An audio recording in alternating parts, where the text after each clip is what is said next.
Last served as the head coach at Boston College over the past 4 seasons. And lastly, over to college hoops, where the 6th-ranked Wisconsin Badgers are back to work tonight in Nebraska to take on the Huskers, a game head coach Greg Gard knows won't be an easy one. You go all the way back to when they first joined the league. We went there in 2014 on No-Sit Sunday, or whatever they called it, so I don't know what Thursday will be. I have some ideas, but you probably can't print them. Badgers-Huskers tonight, tipping off at 7:30. I'm Brandon Snide, WTMJ Sports. Johnson & Sons paving time-saver traffic afternoon drive really going quite well. No major incidents to report. Give you a couple of travel times here. Downtown to the zoo, about 5 minutes. 94 outbound from the zoo to Highway 16, an additional 11-minute drive in the opposite direction as well. 4145 northbound from the zoo interchange, 14 minutes to Highway Q, and southbound I-94 from the Marquette to Layton Avenue, 7 minutes. Traffic is sponsored by the famous Fox and Hounds restaurant near Holy Hill. The successful Fox and Hounds and Mineshaft restaurants are hiring friendly, people-oriented servers. You'll make real cash, full or part-time, and always busy. Inquire today, start next week. Your WTMJ 5-day forecast. Partly cloudy, mild today, high of 45. Tonight's low down to 34 under mostly cloudy skies. We do expect winds to pick up a bit, decreasing clouds on Friday and a high of 39. Saturday, mostly sunny, high 42. Sunday, also mostly sunny and a high of 44. Monday's high 41 under partly cloudy skies. Right now in Madison, 42 degrees, 40 in Green Bay, Waukesha at 44, and in Milwaukee, it's 45 degrees. I'm Vince Vitrano, Siding Unlimited, WTMJ News Time, 12:07. It's the middle of the day on WTMJ.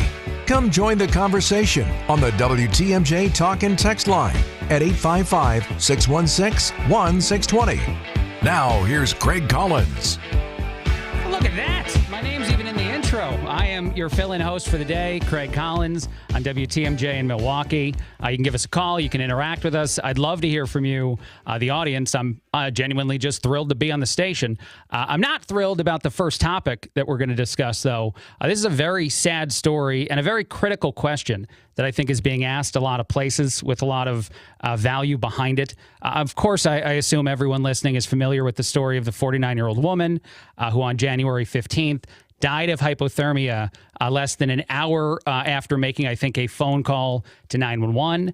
She also had someone else who passed by her make a phone call to 911. Some of that audio has now been released, so I'll go ahead and play some of that. As I've heard other people discuss this, and you should know, any 911 audio is disturbing for some, so be prepared in that vein. But the big question that's come from this is, should the first responders, the people in the ambulance, have gotten out and looked for someone?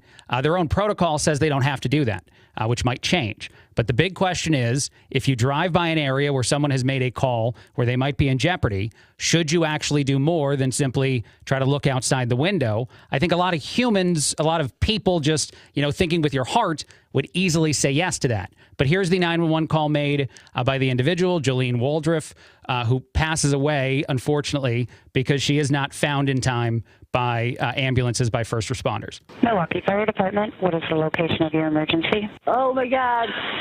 What is the address, please? Howard. What is the address? About the corner of Veggie Paper Congress. Tell me what happened. I don't know. Well, what's the reason you're calling for medical help? I'll stop it there. That actually was removed. So the fire department said that last part needed to be redacted for some sort of safety reason. But you can tell, and anyone who's ever worked, I think, in a 911 call center knows she's in jeopardy.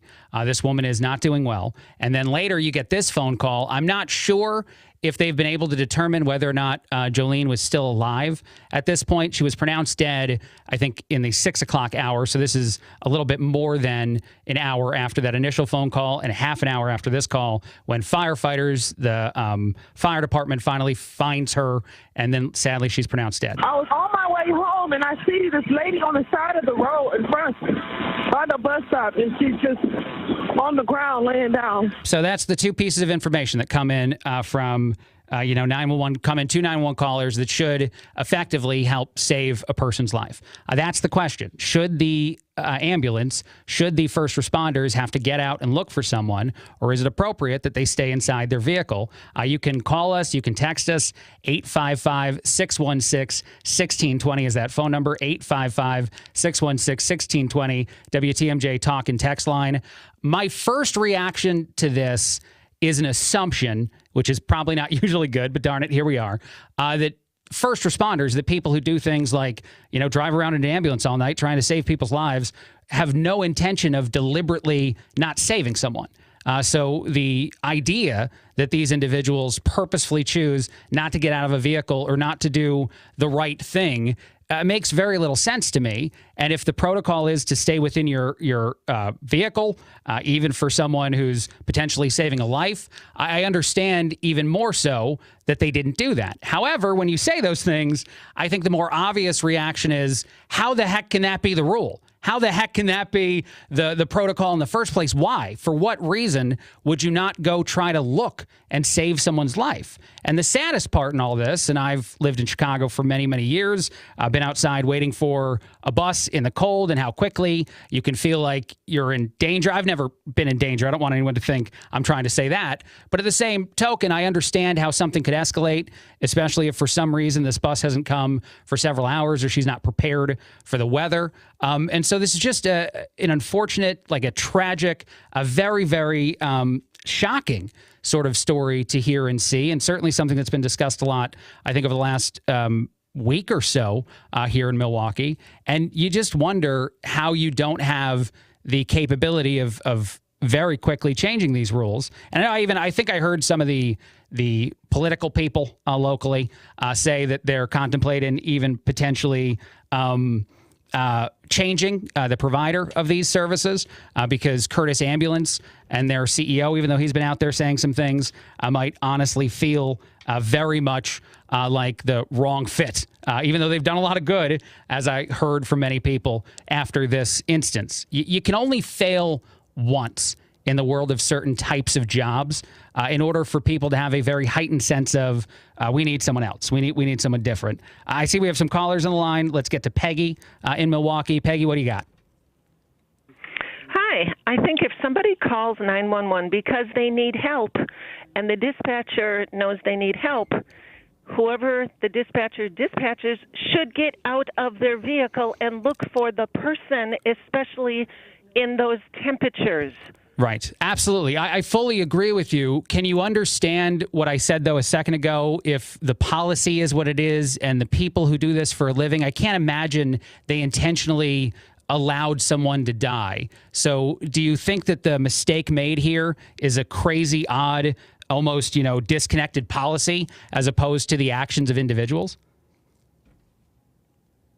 We lost Peggy there, Craig. Okay, Peggy's gone. All right, well, we'll figure that out, though, because I do think that's a part of this that matters. And call me someone who's being overly an apologist for the first responders themselves. I know a lot of people who are firefighters, police officers. I know a lot of people who work in medicine. I don't know a lot of people who ride on the ambulance and show up at that scene. But in the same token, I can't believe that any of this was intentional. But Peggy's absolutely right in saying that if the dispatcher knows there's distress, if the individual on the phone, as you can tell on that 911 call, isn't even really speaking as clearly as you'd expect someone to speak, if they're not in distress, then you have to go as big as possible and it's not even, honestly, I hate that I just said it that way, because getting out of your vehicle, not exactly going above and beyond to try to find someone, and they drove within feet of her, I guess, when they passed by. All right, I know I'm a little late for a break. Let's see if we get some more phone calls on this. If not, I have some political things out there that I think are important. Lloyd Austin is definitely trying to change the way in which he's behaving publicly now, the defense secretary, compared to how he was behaving a little while ago after getting out of the hospital. And I think part of that was the way he was grilled by press. So that and more coming up in a bit. As I said, this is Craig Collins filling in on WTMJ in Milwaukee. More in just a bit. Start planning for your retirement today so you enjoy retirement tomorrow. Saturday mornings at 11 and Sunday mornings at 7, where Tony Drake and his Education First team discuss retirement trends, taxes, inflation, and Social Security benefits to help you achieve a more secure financial future. Join us this week as we talk about the presidential election season this year and what impact that might have on your retirement. Retirement Ready with Tony Drake on WTMJ. Our mission is to protect and uphold our reputation. At Semper Fi, it's the banner we all march under, because the reputation we earn and uphold belongs to all of us. And without a strong reputation in the exterior remodeling business, you're here today and gone tomorrow. And when you've earned a good reputation, that's what makes the difference in value. It's the little extra that you get for the price. And that assurance is actually what counts the most, because it means the good money you're spending with us is not going to go to waste. A roof you can rely on, with a warranty that has a backbone. Craftsman quality airtight window and door installations. Brick and stone masonry that's clean and sharp. And new siding that's been known to stop traffic. And it's all backed by a team that over the last 20 years have put a lot of heart and soul into building a reputation that you can believe in. This is Brad Youngluth with Semper Fi Roofing and Exteriors, your local, veteran-owned and operated exterior remodeling company. We keep you safe, warm, and dry. Semper Fi.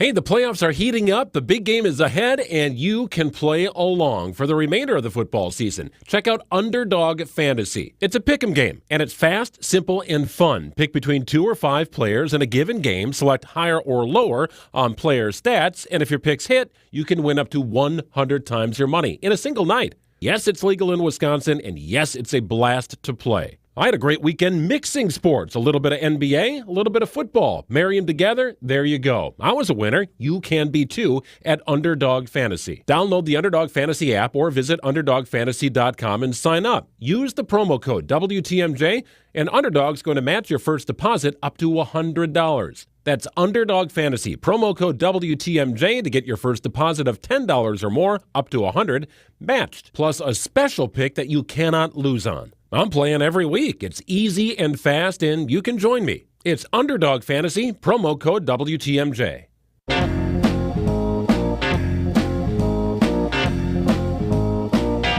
1620 WTMJ in Milwaukee. My name is Craig Collins, filling in today. We have another caller on the line, and I got to be honest, I totally just spaced on your name, sir, but please jump on. What do you got? Hey, how you doing? Good afternoon, Greg. Thank you. As I was telling your producer, it's always easy to second guess somebody, and there's always room for improvement at the same time. Common sense will tell you you're supposed to get out of your car and look, especially, with snowbanks and stuff like that, obstructed view. But under the circumstances, they did what they were supposed to do. I think the protocol exists because they do get so many false calls, and if they looked up and down, and I know this case it wasn't up and down, but if they got out of their car in every single one, they would probably be late for a real call, and that could really cause problems. So maybe the protocol has to change. It probably does. I mean, I would say that, yes, they probably should be getting out of their car. Right. I don't think they didn't do it because it was cold. Right. But under the circumstances, they did what they were supposed to do. Oh, what's your name? Mike, thank you. I absolutely agree with you. I think you're absolutely right about the fact that there probably are responses to situations that end or situations that are fake, that are crap phone calls that come in, and there's not much you can do in thinking that, all right, this one doesn't seem like a scene that we're needed at if you don't see something going on. I think the caveat to this that's going to matter to a lot of people, and I'd love your reaction to it, is that it's cold out. There's a woman who's calling in, and it sounds like she's in distress. And if you're driving late at night in the cold and you know the risk might be someone who's freezing, I think that changes it. I think if you show up at a scene in the middle of the summer and you see no one around, maybe there is less of an instance of needing to search. But those first responders would obviously know that someone who's freezing would be on the ground, would not be moving, would be harder to detect, say, driving by, looking out the window. Yes, I agree with you. Plus the obstruction of the snowbank, which I think that was an issue as well. And that should, is talking about changing the protocol. I think that will probably be one of the things that changes. That, if there's obstruction, they're going to have to get out and take a look, which I don't think any of those, EMTs will have a problem with, or ambulance drivers. Yeah, I don't think so either. Thanks so much for the call, Mike. Anybody else that wants to call in and chime in on this topic, feel free to do so. WTMJ talk and text line 855-616-1620, 855-616-1620. I do want to play a little bit of audio from Lloyd Austin, the defense secretary. So if you remember, he was missing for a little bit. And a lot of people didn't know, but he was fighting an illness. He was in the hospital. He was dealing with a lot of things. He said it was even unusual, the way in which he experienced his illness. Then he came back after not even notifying the president, which is sort of surreal to think about. And honestly, an easy shot at Biden that he doesn't know his defense secretary is in the hospital and no one seems to think to talk to him about it. Like seriously, if you're someone who runs a company and you are definitively at the head of your company, there is no question that you're the boss, that everything goes through you. And that's obviously the thing we expect from someone serving in the role of president of the United States. Then there's no scenario that you don't know about for as long as it took for him to find out about this. But the bigger thing is when Lloyd Austin came back, he made no reference to it. No apology, just kind of tried to move on.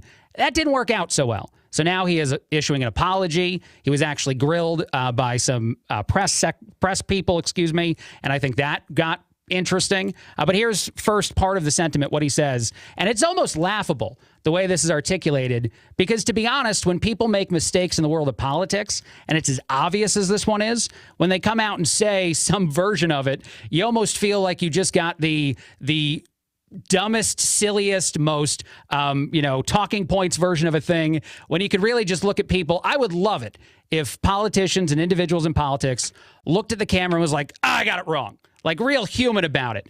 Yeah, any of that instead of any of this. Here we go. A wider circle should have been notified, especially the president. Of course.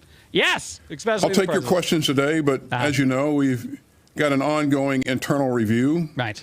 As well as a DOD Inspector General review. I love all that stuff, too. We're like, we're reviewing it internally, so we can't really talk about it. We don't really want to talk about it. That review can last as long as we want it to. There's also this moment. I think this is an NBC reporter pushing back on, I'm sorry, our bad, we'll do better, as the version of a response. You were hospitalized for days before you informed the White House or the commander-in-chief of your condition and your absence. Anyone else within the military chain of command would have faced reprimand or even dismissal. Why shouldn't that same standard apply to you, sir? Uh-oh! I love this question, too, by the way, real quick, because this is a very common narrative right now with Democrats, with the left, especially with all the court cases against Trump. Nobody's above the law. Nobody should have rules that are different than anyone else. So this question is very aligned with that. Why, sir, should you be viewed differently than anyone else in your staff, anyone else in the positions within military that matter to us, if they just went missing for a bit and didn't tell anybody? Well, let me just say that, thanks for the question, that we didn't get this right. And as I said, I take full responsibility for the department's actions.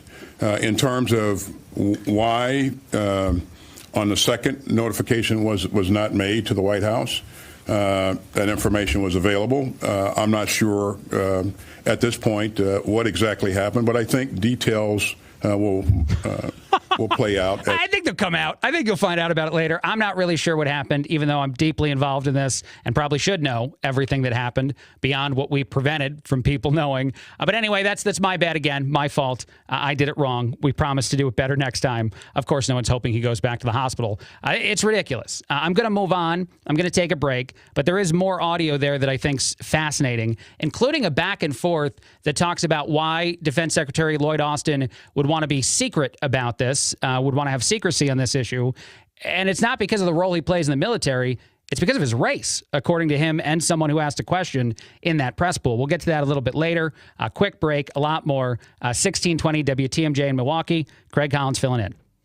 If you missed this. Deputy Christine Rodriguez is with us. Do you feel like the relationship has begun to change, or how certain sectors of the community look at law enforcement has changed? I would say it's moving in the right direction. Or this. Chief, do you find value in having student resource officers? And is there a connection point where you can build that positive relationship between officer and student? The answer is yes, yes, and a resounding yes.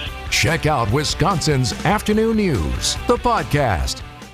Blaine's Farm and Fleet's big pet care sale is going on now, and that means huge savings on the food, treats, and supplies you need to help keep your pets happy and healthy.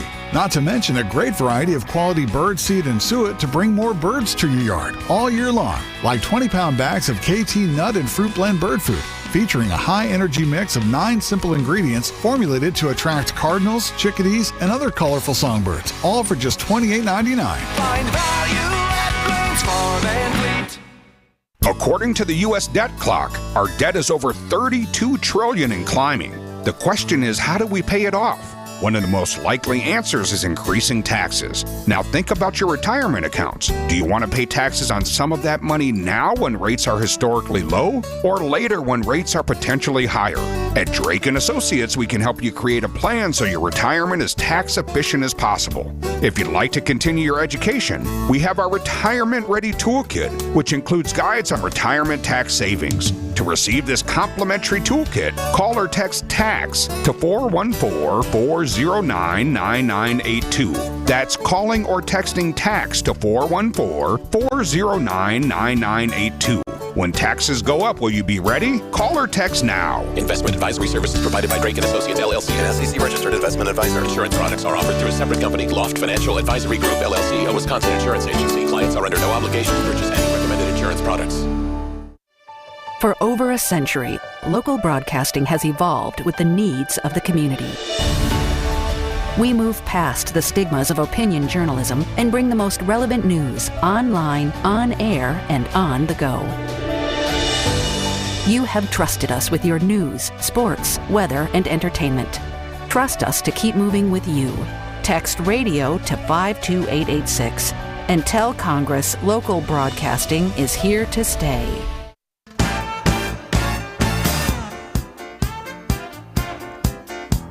.620 WTMJ in Milwaukee. 620 WTMJ. My name is Craig Collins, filling in. Thrilled to be here. Producer Aaron is hanging out as well. I don't know if you saw this story, Aaron. I thought it was interesting. A woman went viral for taking ridiculous advantage of Costco's very generous return policy. She brought a couch in. She's like, I don't like it. I would like to return this. They asked her when she bought it. 2 years ago was the answer. It took her a while to figure out that this was something she didn't want to possess. She returned it. They accepted it, gave her her money back. People online are saying this is crazy. Do you have any reaction to that, Aaron? I'd love to hear from you on this topic. Oh, yeah, I think it's absolutely nuts. I mean, I never thought for a second you could ever return something more than, I don't know, like a month later. I wish I had a recording of what they talked about, the back and forth, because the people standing there are like, how long's it been? 2 years. I just really wasn't sure. She's bad at making up her mind as to whether or not she loves the thing. $900 too, to get back for the couch. Wow. Not sure how beat up it was. I'm not sure that I'd even want to buy it if they're like, it's back on sale. It was previously owned. Somebody had it for 2 years. No. That seems wrong. Yeah. Why would I ever buy a couch that's been used for 2 years for like a retail price, Yes. Yeah. So what do they do with it then? I wonder what Costco even does. They probably just put it out in some sort of break room for somebody. I love that story. Another thing out there I saw, hard seltzer is getting crazier. Truly is releasing something just in time for the Super Bowl. The hot sauce flavored hard seltzer. I've never wanted to drink hot sauce. I don't know about you. You know what? This is actually interesting. I'm a hot sauce connoisseur.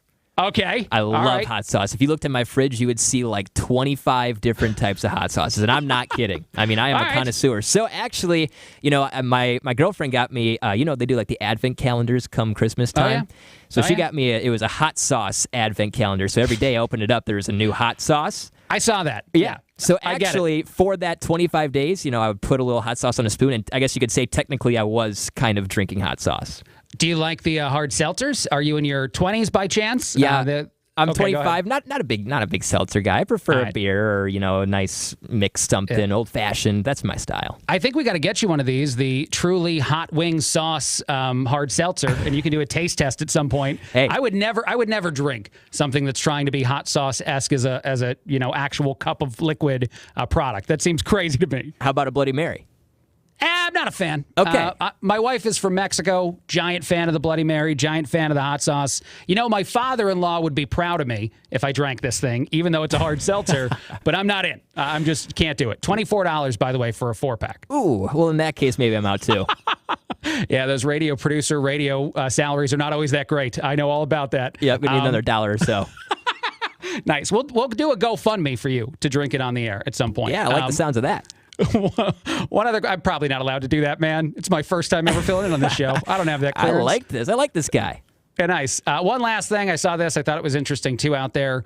I love the Valentine's Day stuff, the anti-one specifically, but all the companies that try to dive in to the holiday. I don't know if you saw it. There's a place in Jersey, tell me if you've already heard this story, where they will allow you to name a cat after your ex before they spay or neuter the cat. That's a real story out of Jersey. That's for some reason something people pay money for.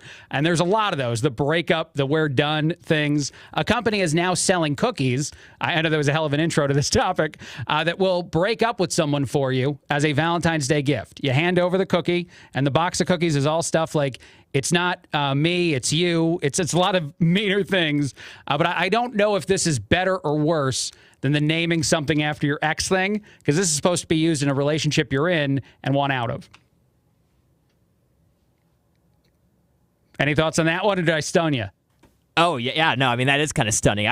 You know what? I don't think I would ever take anything to that extreme. Me neither. But I guess there's a market for it, so more power to them. There's always, and actually, you know what? The funny thing about that is I would feel so awkward if I met somebody who was proud of one of these things that they had done in a past relationship. Like, oh, yeah, my last relationship was terrible. I named a cat after them in New Jersey. They got spayed or neutered. I'd be like, okay, cool, check. Someone please get me the check. Yeah. All right. Well, you know what this makes me think of is that one show where it's like the ex gives them a horrible tattoo.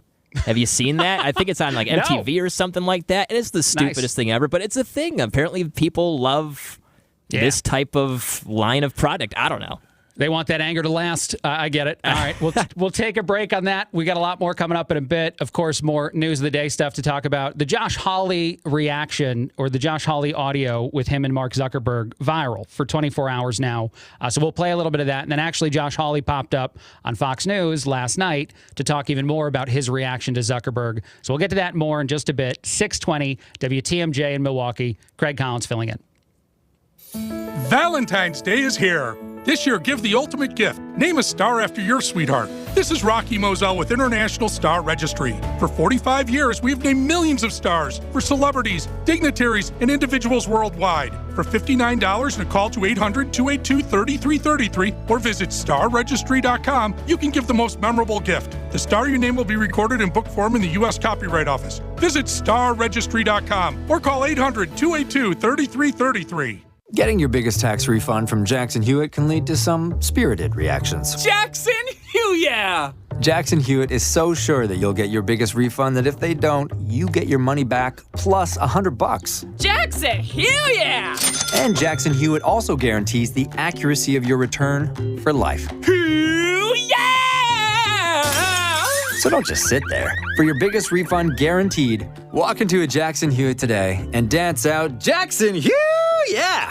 Patients everywhere are experiencing joint pain relief thanks to QC Kinetics regenerative treatments. So how does this non-surgical approach work? QC Kinetics Medical Director Dr. Aaron Wolkoff explains. It's like when you get a paper cut, and the cells that come onto that scene first stop the bleeding, and then it recruits more cells to form new skin and new soft tissue. And then you look down a week later, 2 weeks later, and it's like nothing happened, and that paper cut never existed. In this same way, QC Kinetics uses your natural biologics to help repair and restore aching knees, hips, shoulders, and backs. We take those same similar cells in different areas that are arthritic, are painful, and we cause this kind of internal self-healing that can resolve patients' pain. Relief without surgery. See if you're a candidate for QC Kinetics regenerative treatments. Call QC Kinetics, 414-285-3474. That's 414-285-3474. 414-285-3474.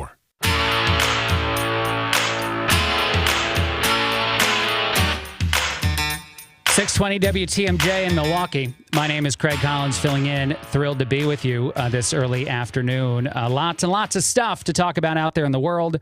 Let's get to one of the biggest, most talked about things that happened yesterday. And I have a very specific, very critical feeling about how Mark Zuckerberg chose to apologize to the parents that were sitting behind him as he testified in front of the Senate.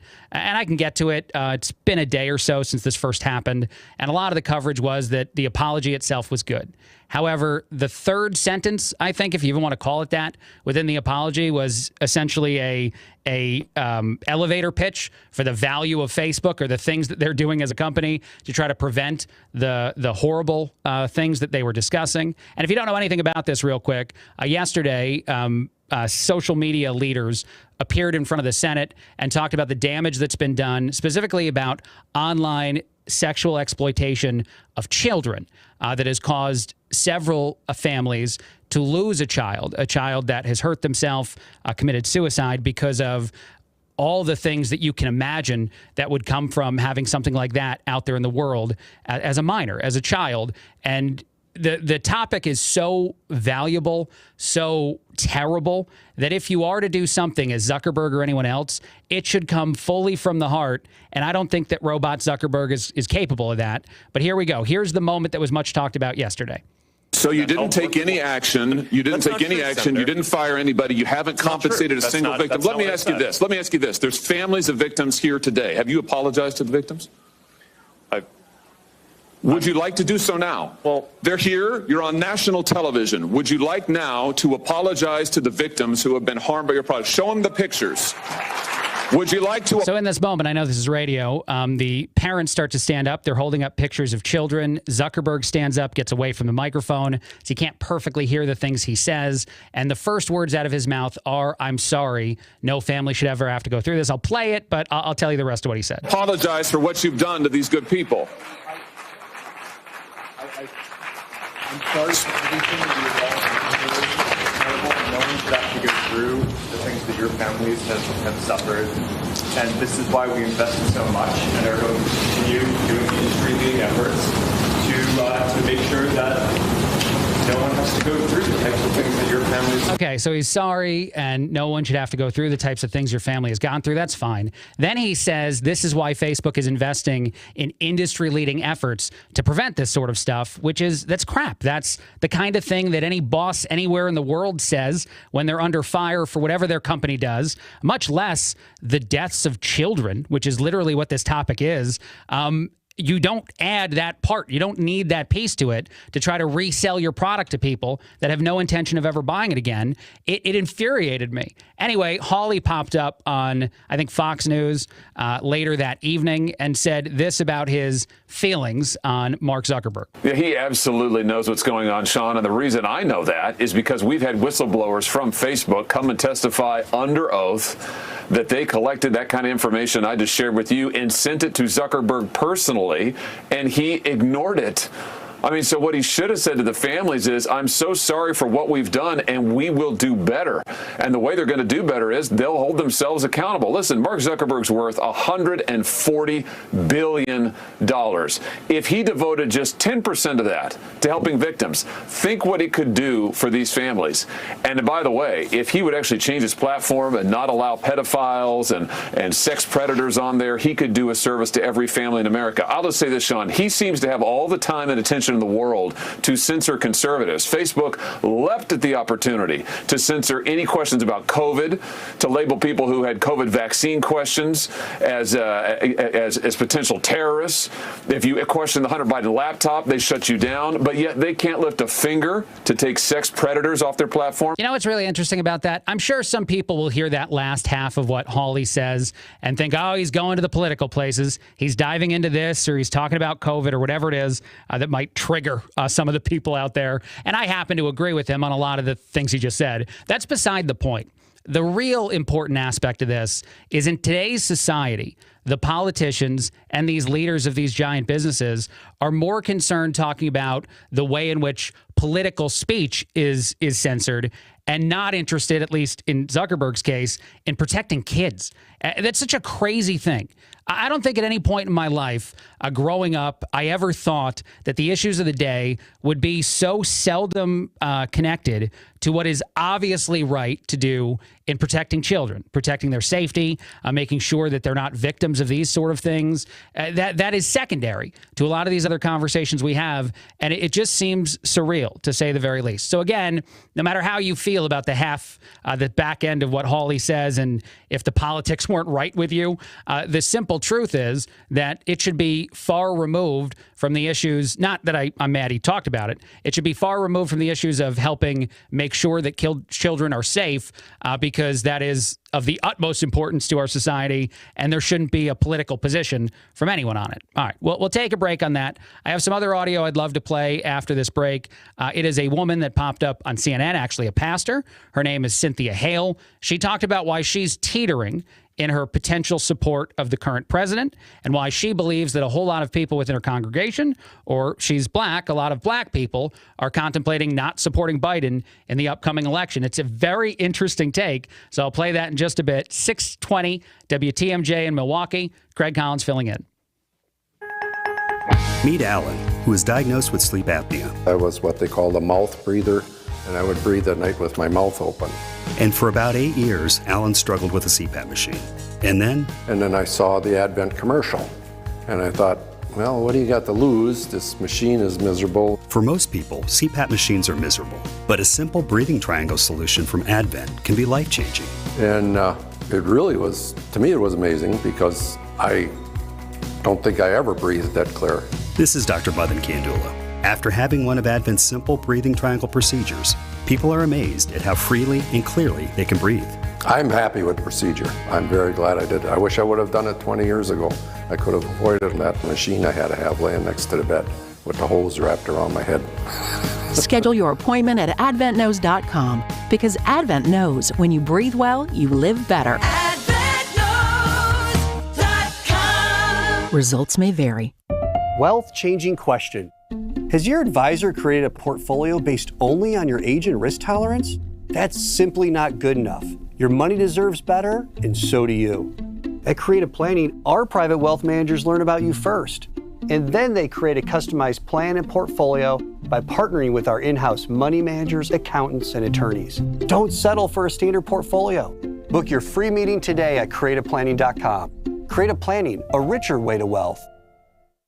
Good Karma Brands is proud to be an equal opportunity employer. Our policy is to provide equal opportunity employment, development, and advancement to all current and potential teammates.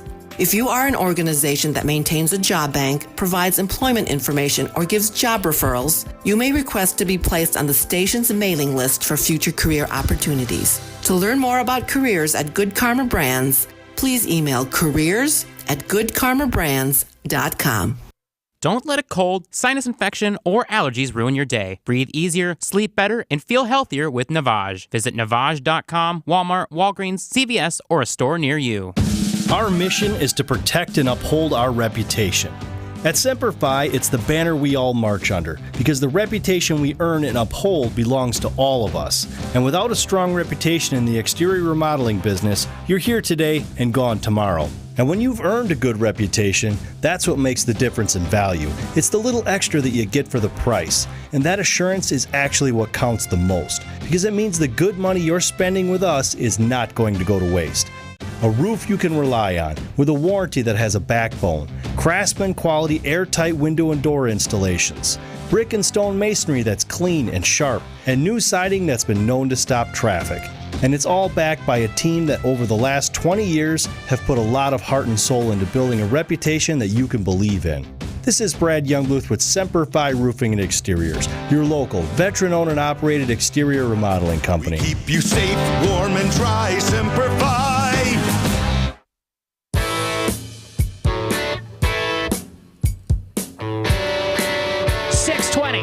620 WTMJ in Milwaukee. First time hanging out with you. My name is Craig Collins. Thrilled to be here.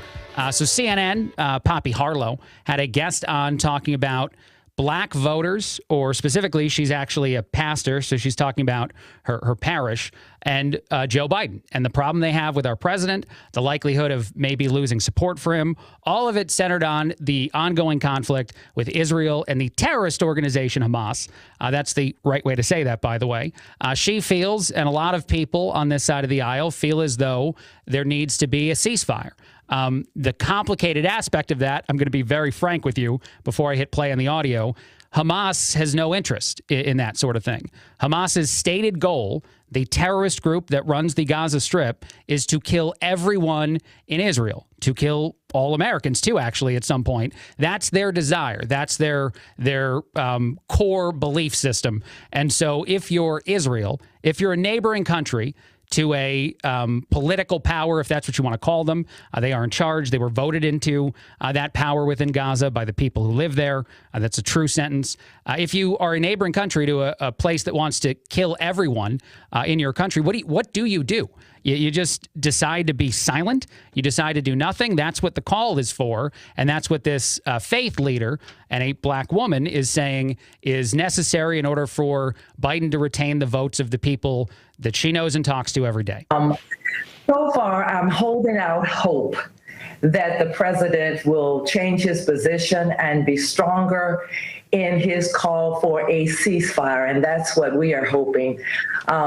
He's not lost my vote yet, but I am teetering on the edge, as is true of many of my parishioners. As a matter of fact, I had a conversation on Sunday with some of my young adults, and they were very strong about the fact that they are not going to vote for Biden because of this tragedy.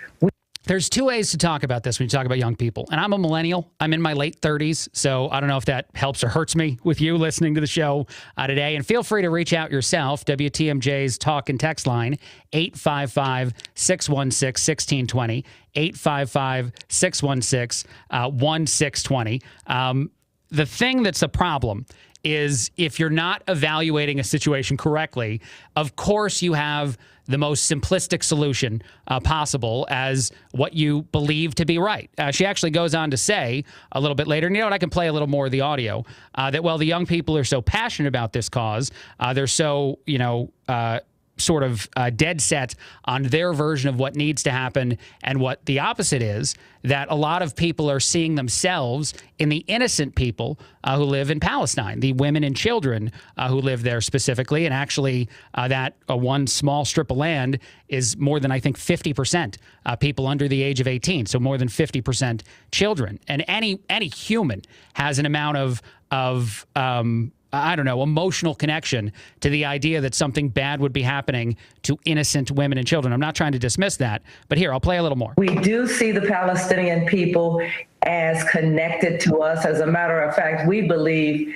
in the humanity of all. And so we're as concerned about the people of Israel as well as the Palestinians. This is the problem. This is the problem I see, and the reason that this topic is so difficult for us to find common ground on and for politicians to lean a certain direction, what I would call the extreme left, to have an opinion that's so overly simplistic that it makes you call for a ceasefire and essentially a benefit to Hamas, because the more time they have to plan their next attack, the more likely they'll just start doing that. But here's the issue. If you see yourself in someone else, somewhere else in the world, of course, you have even more sympathy, more desire to protect them. And a lot of the individuals who speak up right now, whether it's a minority community, minority leaders, or young people who feel unfairly treated, maybe by the economy, you see viral video after viral video of a young person saying that even though I have a full-time job, I can't gain the things in life that I'm supposed to be gaining. So everyone feels mistreated. Not mistreated to the effect of an ongoing conflict and the loss of life, but mistreated enough that you're screaming from the rooftops that the people of Palestine are victims here and they need to be protected. The problem in that way of thinking, and I'm trying to tell you as best I can, the biggest issue with it is that it's a totally different scenario. The people of Palestine, for better or worse, certainly I'd obviously say for worse, chose to empower Hamas, chose to make them the leaders of their community, their society. And the leaders of Hamas intend to put people in harm's way to protect them from the fight against Israel because they know they're outnumbered. They know they're outmanned. They know they're not capable of a, standing on the battlefield, our force versus your force conflict. So they hide their military equipment in hospitals. They had a military leader at the head of one of these hospitals who recently admitted to it. These are the problems and the challenges you need to find a way to overcome and do everything you can to avoid the harm to people. But it's just insane to talk about this as if Israel's in the wrong for trying to fight the terrorist group that wants the death to everyone in their country. We have Tom on the line from Milwaukee. Tom, what do you want to say? I just want to say that this whole thing is about occupation. So no matter how you want to look at it, there's a cause and effect. As long as there's an occupation, people have the right legally and internationally to resist. So you're talking about an occupation that's been going on for 70 plus years. So, and they can't. Can I stop you for a second? Tom, can I stop you? I don't want you to not be able to make your whole point. I want to continue talking. I would like you to make your whole point. Tom, hold on. Can we put Tom on hold for a second? Tom, I'm going to let you make your whole point, but I do want to, as we go, talk back and forth on these issues, Tom. The first one, you say occupation. What you mean by that is that Israel has a presence in Palestine. I think what you're leaving out in that is that there have been many conflicts, wars that broke out in which the victor and the reason why which the Israeli people live in Israel right now was Israel. And I'm not trying to say that means that, death to everyone in Palestine is appropriate. But what happens now is not just simply called an occupation. It is the end result of a conflict in which one side lost, one side won, and the side that won has left people that lost that conflict to live in an area that is very, very close to Israel. It's when you say occupation, you make it sound like people just showed up and started taking over an area that Palestine felt they had a right to. And that's not what happened. This conflict and these two groups of people have both been living there for a very long time. But go ahead, continue, Tom. Are you still there? Is Tom still with us? Because all the people, they were all Palestinians that were there first. And the people that are living in the West Bank and Gaza, they are under occupation, military occupation. They are just living by checkpoint to checkpoint. They can't do anything. They can't eat. They can't live like a normal life because they are occupied. If they're going to say, you know what, why don't we live all together in one nation, that will not happen because now you're going to change the majority of a Jewish country. So, no. That's not what you're doing, Tom. Again, I'm sorry. No, we have to be able to go back and forth with each other because as you make points, I need to make sure that I can discuss them. You just said there that they don't all want to live as one people because it changes the makeup of Israel.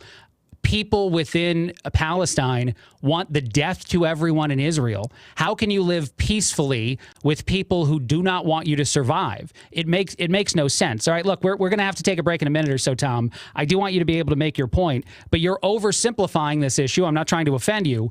In several different ways. All right, Tom, we've lost you. Sorry about that. But you're oversimplifying this issue in several different ways to make Israel sound like the bad guy. And it's just simply not the case to make it a, we were here first. We live in this area. Both Israel and Palestine, the Palestinians, believe religiously they have a right to this land.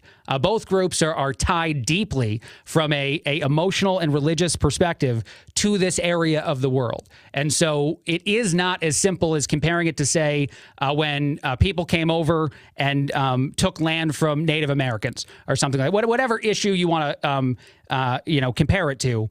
It's simply not factually that. I beg you to look a little bit deeper into the history there to understand why Israel feels it has a right to the land it lives in. And the West Bank is totally different than the Gaza Strip. The Gaza Strip is where the fight with Hamas is going on. The West Bank is a very different thing in which Palestine's actual government body is still in charge. Hamas has not been put into power, put into authority there. So we have two very different conflicts with two very different, I think, end results. Both of them are need to be understood correctly. A quick break, a lot more. 620 WTMJ in Milwaukee.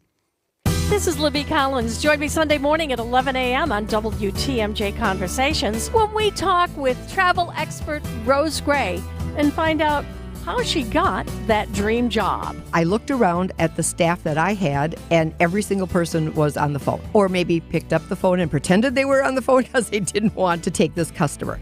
So I said, let's see if I can maybe help you. WTMJ Conversations, Sunday mornings at 11 on WTMJ.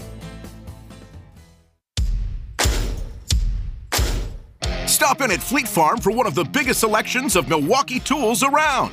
Milwaukee's raised the bar on heavy-duty performance, and we've got over 1,100 Milwaukee tools and accessories to help you crush that to-do list. Like the M18 cordless 2-tool combo kit. 400 pounds of torque packed into just 4 pounds of compact drill driver plus 2 batteries. Shop all the top brands we carry to help you power through everyday life at Fleet Farm.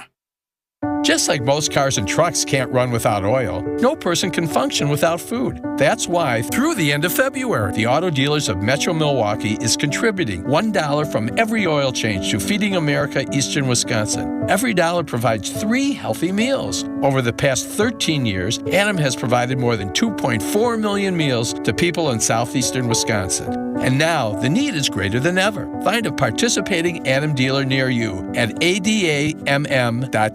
Annex Wealth Management. Investment, retirement, tax, and estate planning from a fee-only fiduciary. Forget commission sales pitches and financial products you don't need. Know the difference. Annex provides elite, comprehensive financial planning customized to who you are and what you need. AnnexWealth.com. Hey, there's free pizza today at the Amazing Mind Chef restaurant in Hartford. Seriously, it's free. WTMJ's John Mercure here. Every Thursday when you buy one pizza, you get a second pizza free. No coupons, no gimmicks. It's the best Thursday dining value anywhere, and it's delicious. Buy 2 pizzas, get 2 free. Buy 10, get 10 free. Any size, any quantity. Coaches, bring in your basketball, hockey, wrestling, gymnastics teams. Your players can beef up on the Mind Chef's great pizza. Your players will also love that world-class game room. It's great for team bonding. It's big food. It's big fun. Bring in pizza today for your loyal employees and valued clients. They'll appreciate you, and your second pizza is free. So don't cook and clean today. Take your family to the Mine Shaft. Buy 1 pizza, get 1 free. Plenty to take home for tomorrow. The Mine Shaft right there in beautiful downtown Hartford and in Oshkosh off the interstate. Order now and pick up your free hot pizza shortly. I love the pepperoni. It's the Amazing Mine Shaft. WTMJ, W277CV, and WKTI HD2 Milwaukee from the Annex Wealth Management Studios. This is News Radio WTMJ, a Good Karma brand station.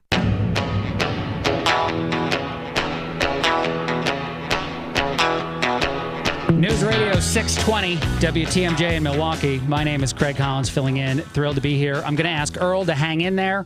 Stay on. I know you're on hold, and anybody else on hold till after the news. And we will get to you, I promise. I don't think you and I have enough time to chat with just about a minute or so here. I'm looking through some of the texts. Just got access to those. My bad in missing them. And seeing a lot of reactions to what we talked about in the last hour. One I noticed is uniquely interesting to me.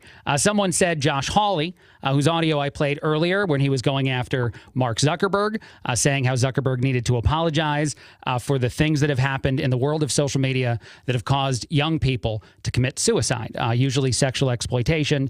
This is a text I got from 920. Josh Hall has lost all credibility in things that he says because he did the exact opposite when it came to Trump, lying about winning the election and causing the insurrection. 2 quick thoughts for you, 920. The first one, I don't necessarily think that someone loses credibility forever based on how they handle a specific issue, because the back and forth questioning of Zuckerberg was done brilliantly and done expertly and valuable, regardless of who the messenger was of the questions. And the second one is the insurrection mentioned. And I probably will have to take a break before I talk about that too. But I do have a genuine question on why we actually refer to it as that and what it probably was, which is a riot, but I can dive into that deeper too. But I can already tell from the position you're taking on these issues that you might not be a person on Josh Hawley's side of the political aisle. All right, I got to take a break. A lot more coming up. Craig Collins filling in, 620 WTMJ in Milwaukee. Here in Wisconsin, one name is synonymous with fantastic frozen pizza, Palermo's. For almost 60 years, Palermo's has focused on feeding Wisconsin families. And though Palermo's has grown a lot since 1964, they're still family-owned. They're still proud to call Milwaukee home. And they're still committed to making the best frozen pizza possible. From their new and improved rising crust pizzas to their guilt-free Primo thin pies, Palermo's has a delicious slice for every appetite. Find Palermo's in your local grocer's freezer food aisle. Palermo's, flavor is our family's business. Vince Vitrano here for Expedia Cruises in Brookfield, inviting your family to ring in the new year at sea. Join my family for a 7-night cruise on Royal Caribbean's Wonder of the Seas. We leave Orlando January 29th, stop in Mexico, Honduras, and Royal Caribbean's private island. Let's celebrate New Year's 2025 together. Come as a couple with the kids or grandma and grandpa. How about bringing everyone on the trip of a lifetime? Let me send you more information on that trip with Expedia Cruises in Brookfield. Email me, vince@WTMJ.com. The place to get caught up, to speak out, to connect and be entertained. We are Wisconsin's radio station. News Radio 620 WTMJ, Milwaukee. Approaching 1 o'clock, it's 45 degrees, partly cloudy, mild today. We top out at 45, overnight low of 34, under breezy and cloudy conditions. From the WTMJ Breaking News Center, I'm Greg Matzik. Mount Mary University in Milwaukee closed this afternoon due to a water main break. Classes are being held online for the near-term future. Working to learn more about the potential impact in surrounding areas. Again, a developing story. Mount Mary University in Milwaukee closed this afternoon due to a water main break. Meanwhile, the U.S. military responds to a drone attack this weekend by Iranian-backed militants that killed 3 U.S. service members is still outstanding. ABC's news contributor and National Security and Defense analyst Mick Mulroy lays out a potential retaliation scenario. It needs to be significant. It needs to be unambiguous. It needs to actually cost Iran something because, quite frankly, Iran has no problem fighting to the last proxy force. That's why they have them. This needs to actually have consequences for Iran. But they don't want to have it such a significant consequences that they then feel compelled to respond, which could escalate this into a conflict that I don't think either country wants or should want. Decision Wisconsin, today a key deadline day in the ongoing battle over redistricting. A group of consultants hired by the Wisconsin State Supreme Court have a deadline of the end of the day today to submit recommendations for new boundary lines. The consultants have been reviewing 6 maps submitted separately by Governor Evers, Republicans, Democrats, and others. The consultants could recommend one of those maps or maps of their own. It will then be up to the liberal-controlled Supreme Court to order the new maps to be drawn. The deadline comes 2 days after the governor vetoed a proposal by Republicans modeled after the Evers map suggestions, albeit with slight alterations. Adam Roberts, WTMJ News. Elkhorn police confirming 2 people are dead following a shooting at a bar in the city's downtown area. The victims, 1 male, 1 female, found dead inside the Sports Page bar early this morning. Speaking to reporters this morning, Elkhorn Police Chief Joel Christensen says they are still gathering evidence to develop a suspect. Is there a security risk for anyone in the community right now? We have no one in custody at this time for this crime, so people should take reasonable steps to assure their safety. Do we believe that any of the victims could have been the shooter? No. Identities of the deceased are being withheld pending notification of next of kin. And a Milwaukee woman accused of shooting at another car on I-94 late last year is due back in court on Friday. The victim said a reckless driver pulled up beside her during the morning commute, rolled down her window, and fired shots that hit her car. Waukesha County authorities arrested 27-year-old Rosita Sims. Criminal complaint says she was driving on a suspended license, packing a semi-automatic handgun, and admitted that her baby was in the car with her. Sims insists the gun went off accidentally. Criminal complaint also says Sims admitted to smoking a lot of weed and having 3, quote, go-tos, a gun, a knife, or mace. Sims pleaded not guilty to all charges, was released on $3,000 bond. Vince Vitrano, WTMJ News. And one of Milwaukee's summer festivals is making its return to the Henry Meyer Fest grounds and bringing a new feature along with it. Festa Italiana Executive Director Sandra Winter joined WTMJ's What's on Tap. says this year's celebration will include a new feature called the Festa Deli. Which will have made-to-order fresh sandwiches like muffalata and gabagool, the Italian sub sandwiches and even breadless sandwiches in a bowl. That will be a new feature we'll be adding is the Festa Deli. Festa will also be moving to a new weekend running this year from May 31st through June 2nd. Time for news about your money. The WTMJ Annex Wealth Management Market Update. Good day for all the indices. Everything in the green today. The Dow currently up 266 points at 38,416. S&P 500 up about 43 points at 4888. And the NASDAQ up today about 146 points, currently 15,309 and change. News sponsored by Annex Wealth Management's Money Talk here at Saturdays at 10 on WTMJ. Sports, traffic, and weather are next. Siding Unlimited, WTMJ News Time is 1:04. I couldn't even bend over, but now after stem cell treatment, I can deadlift a house. Now this is an exaggeration, but I do hear about unbelievable miracle outcomes, and I have to ask, do you really believe them? If they were true, these biological treatments wouldn't even have to be advertised. Truth is, stem cell effectiveness is nowhere near 100%. It's expensive, and it doesn't last. At Rejuvenex, our FDA-approved pharmacological treatments ease inflammation and reduce pain. They're precisely administered to where your pain lives, and they work. Will the pain reduction last forever? No. But in some cases, relief has lasted as long as 24 months, and in most cases, insurance has paid for the treatments entirely. This is Richard Salinas, registered nurse with Rejuvenex Arthritis Clinics, where we can alleviate your pain and rejuvenate your life. Alleviate your pain, rejuvenate your life. Go to rejuvenex.com to request your appointment. Team up with the Brewers for an epic company event this season.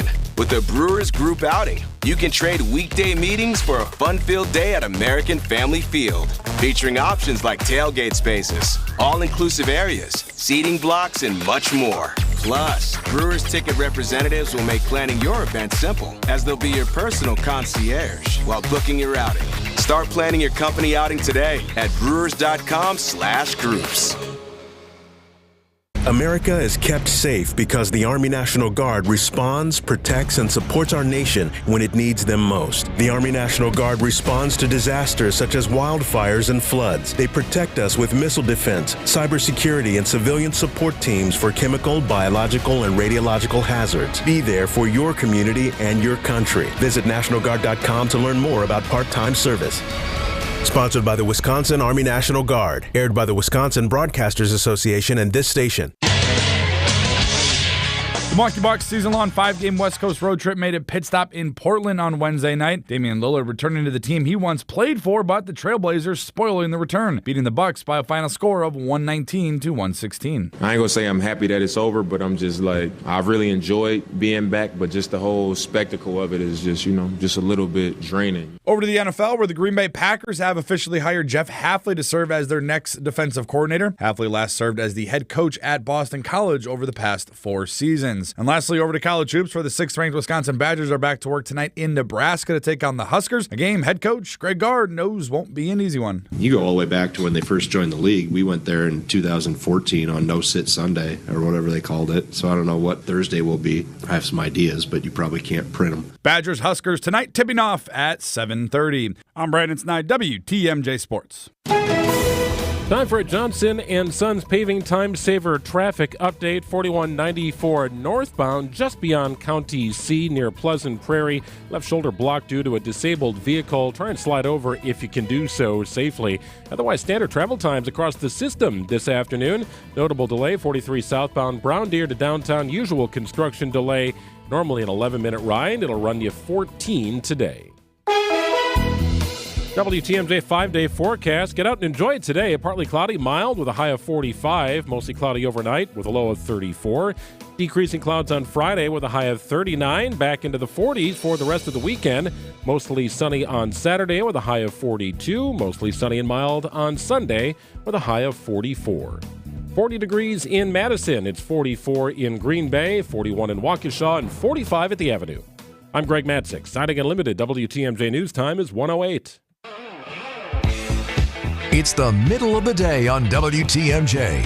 Come join the conversation on the WTMJ Talk and Text line at 855-616-1620. Now, here's Craig Collins. WTMJ 620 in Milwaukee. My first time being on this station with you, filling in today. You can text us. You can call us 855-616-1620. 855-616-1620. Reach out throughout the show. I'll get to some of your texts maybe on and off. So please, if you reach out, don't think I'm going to ignore you. I want to play a piece of audio first, and then I want to talk about something I just teased before the news, and I'm already getting texts on, calling January 6th a riot and not an insurrection. I promise I'm going to try to prove it to you a different way than you've heard before. If you listen to any of that right-leaning stuff out there and you think, oh, it's ridiculous, this Trump guy is doing his Trump thing, I promise I'm going to have a nuanced take, but we'll get to it. First, I want to play this. This is Defense Secretary Lloyd Austin. He had a prostate cancer diagnosis. He was in the hospital for a while. He didn't really tell anybody, including the President of the United States. Odd that the defense secretary and president don't talk often enough for Biden to have noticed this, for this to be something that actually made it to the press before it seemed to have made it to the desk of the president. But this was one of the more interesting moments in today's press conference. Lloyd Austin did apologize, in a sense, for not saying sooner that he shouldn't have kept it a secret the way that he did. But he and one of the reporters talk about how this is an issue that's more tied to his race than his role being within the government or also the military. I found that fascinating. I'm not saying I understand it, believe it, or agree with it, but I do find it fascinating. Here we go. You mentioned during your opening statement that this was an opportunity to talk about prostate cancer, especially in the Black community. I wonder, though, do you have any regret that your silence on this reinforced this culture of secrecy among Black men about prostate cancer? Yeah, and you mentioned that, and it's probably not an issue of secrecy as much as it's an issue of privacy. And this is a very, cancer period is very private. And there may be cancer survivors amongst us in this room right here. And I know there is at least a couple. There are at least a couple. But you know how private that is, and you know what the initial diagnosis feels like, and so among the Black community, though, it's even more a thing that people want to keep private. All right, so I want to stop it right there. I'm going to have two reactions to this. The first one is the human being, especially when he's talking specifically about cancer and the desire for privacy there for anyone who's diagnosed with that. Of course, I understand and believe that as a human. But to hear anyone within this administration talk about your right to privacy and your health is surreal. And the reason that's surreal, of course, is the thing you're expecting it to be, the COVID vaccine, and deciding to try to force people to take a vaccine. And if people chose not to take a vaccine, to fire them from jobs, to do all kinds of things. Your right to your health privacy was attacked by this administration. Again, I'm not even trying to tell you that you should have or shouldn't have gotten the vaccine. I don't care about that. The simplistic point is they don't believe in this, the administration itself, and then this individual is talking about it with a desire for it to be his and his alone, that he has privacy here. And he does deserve privacy, but you have to have that take be uniform. Everyone deserved it. No one should have been outed. No job should have been lost. All of that should have been a thing that happened the way that humanity usually behaves, especially now that the data says that getting vaccinated didn't create a difference between potentially infecting someone else. The biggest argument that always was made is if you're not vaccinated, you're spreading it more than anybody who is vaccinated. And I will tell you definitively that concept has been shot down by data and studies that have been coming out over the last year and a half or so. All right, let's go to the other thing, because I'm still getting texts about this, about insurrection versus a riot and January 6th. And I can't help, because right now, of course, in front of the Supreme Court, they will be making arguments about whether or not Trump should be allowed on ballots. Colorado, the state that's done it first. Illinois almost did it the other day and then decided not to, at least in a vote by their election board. So it's top of mind. Here's my question, and here's the way I like to do this, and I promise you it's different than what you've heard before. If someone in a position of power, it doesn't even have to be the president, say someone who's influential with a large group of people, were to desire to overthrow the country, desire a revolution, how would they actually go about doing that? If the insurrection or the incitement of it was intentional, before we even get to what actually occurred that day, what are the things they would say? They certainly wouldn't tell you to go peacefully and patriotically, which, like it or not, are words that Trump spoke that day. I know he said a lot of other things too, but he spoke those words. They certainly wouldn't expect you to succeed if no one brings any weapons along. And yeah, sure, some can say they were armed. They didn't have guns. There wasn't a whole collection of people holding guns and attacking our government building. Yes, they got into the building. Yes, a whole bunch of that is terrible. And yeah, riots aren't good. The word riot is not tame. I love how people act like that's a tame word. But is it actually an insurrection? Was there actually an intent to overthrow the government?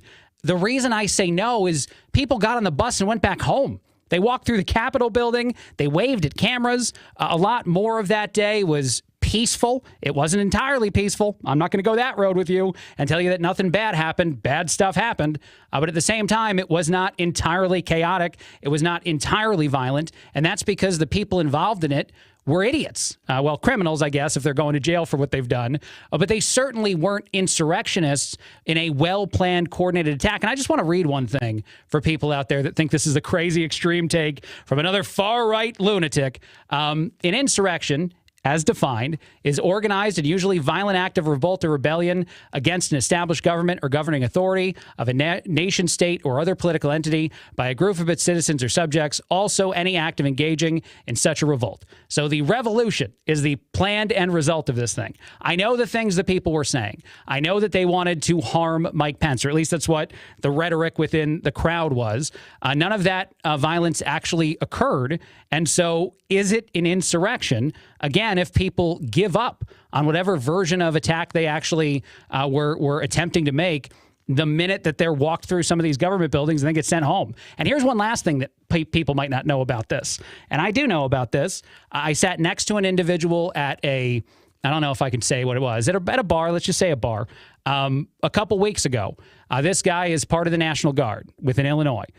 He was sent to D.C. just before the 6th of January by Illinois, not by the president, not by Trump at the time, as a means to be used in the case of an emergency. He was not the only set of people there. He was put in a gymnasium somewhat close to the Capitol building with several members of the National Guard. And again, this is just one individual in one scenario from one state. Several other states attempted to do similar things. They were never activated, never called in, never asked to intercede.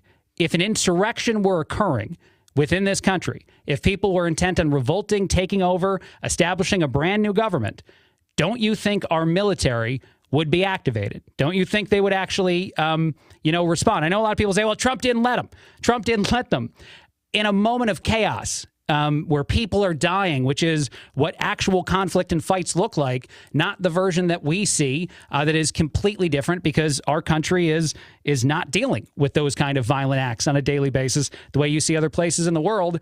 If those things were occurring, the military would have intervened. We would have had a horrific day, tons of loss of life, and we would talk about it forever and rightfully describe it as an insurrection. But just simplistically, that version of events did not happen. And so when you call it this, and you call it this to try to use the 14th Amendment to remove a person's name from a ballot so they can't become president again, you have to be very specific, almost in a legal sense, about what did and didn't occur. And people get very mad that you refuse to call it an insurrection, but riots are not good things. I'm certainly not calling it a good thing. All right, we'll take a break on that. I love that so much. A lot of people are texting in. We'll get to some of that after. This is 620 WTMJ. Craig Collins filling in. Wake up with me. Hey, it's WTMJ's Greg Matzik. Tune in every Monday and Friday at 8:15 for Matzik's Morning Minute during Wisconsin's Morning News. Everything you need to know about all your favorite Wisconsin teams in just 60 seconds. Picked up by Lillard, lobs to Giannis, who thumps it down on the alley-oop. Every Monday and Friday at 8:15 during Wisconsin's Morning News. Coaching in the arena and your jerseys hanging above you, I can turn to the players and say, guys, I swear to God, I play basketball. Just look up. Sponsored by Holiday Automotive in Fond du Lac. Tune in on Sundays at 10 a.m. for the AccuNet Mortgage and Realty Show. Join AccuNet's Brian and David Wickert for the most up-to-date information on mortgage trends, along with timely news on the real estate market. The housing market is in flux, but the national headlines don't often fit local market conditions. Find out what's really happening on the front lines of real estate and mortgage financing in Wisconsin and make better decisions by tuning in every Sunday at 10 a.m. The AccuNet Mortgage and Realty Show with Brian and David Wickert on WTMJ. Your nose is for breathing. Your mouth is for eating. And if you're breathing through your mouth, it's not because your body wants to. It's because it has to, because your nose isn't working properly. And although you've lived like this, it's no way to live, and it's having a significant impact on your life. I know you know this, and I know that taking action isn't always convenient. But at Advent, we've done all we can to make changing your life for the better as easy as possible.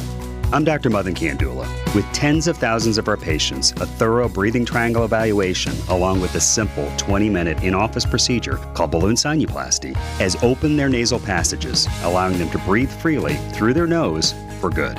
And there's a good chance this procedure can do the same for you. We'll help you breathe through your nose again, and it will change your life.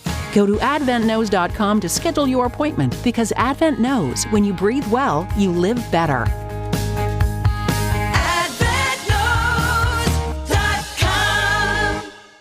You can give them the same old, or you can surprise them with something unique from St. Vincent de Paul Thrift Store at a bargain. Almost new, but really cool. The thing about thrift store gift shopping is that you never know what you'll find, but when you find it, you'll know it's right. That's what makes it fun. And if you just can't choose, gift cards are always available at St. Vincent de Paul Thrift Stores on Highway 100 in Layton and Greenfield and 23rd and Lincoln in Milwaukee. You're gonna love it, St. Vincent de Paul.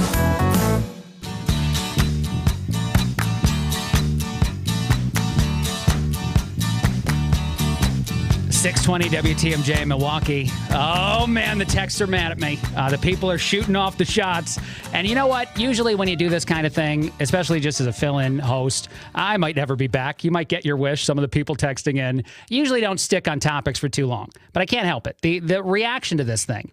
Honestly, the way in which this conversation, I actually want to make a comparison that I mean as lighthearted as I can possibly mean it. It feels like was January 6th an insurrection is a similar debate on both sides of the political aisle to who's the better basketball player in the history of the game, Michael Jordan or LeBron James, for NBA fans. I'm not equating the two. I'm not actually. I just feel like the level to which this argument sets people off is somewhat similar, and I'm a big fan of Michael Jordan, so he's definitely the GOAT. Anyway, to get back to this, I see a bunch of people saying, oh, God, hate this guy, turn off the radio, the worst ever, and then some people being nicer about it. But the thing that's so funny to me is the strong belief that this one term has to be used to describe this event. And actually, someone just texted in and said, an act or instance of revolting against civil authority or an established government is the Merriam-Webster definition of an insurrection. They believe that means the riot on January 6th was an insurrection, especially since they're saying those people were well organized. Do you think that the individuals who got into the Capitol building actually intended to try to recreate a brand new country, a brand new government in how they were behaving? That do you really think they tried to tear down the entire fabric of the society in which we live? I ask you that genuinely. I won't answer that question, but I wonder how people can answer it a certain way. But the other thing I saw that I thought was interesting is someone said it was Trump's call to activate the National Guard, who was standing close by the Capitol building. And you're right, of course, as the commander-in-chief, that was his call. But that day, the amount of violence or the fighting that occurred did not rise to the level in which you would have activated the National Guard. I mean, I kind of wish they had, because I think it would have caused way less of what did happen in a riot or in the violence that day to occur to actually be, I think people would have backed down if they saw armed military show up that day. I'm not sure that you love that look optically, but I think it would have caused way less of the events you saw. But nonetheless, if people had been dying, if the fighting had gotten to the place where you see a revolution in other countries or at other times in the history of our country, then of course the military would have been activated by Trump or literally anyone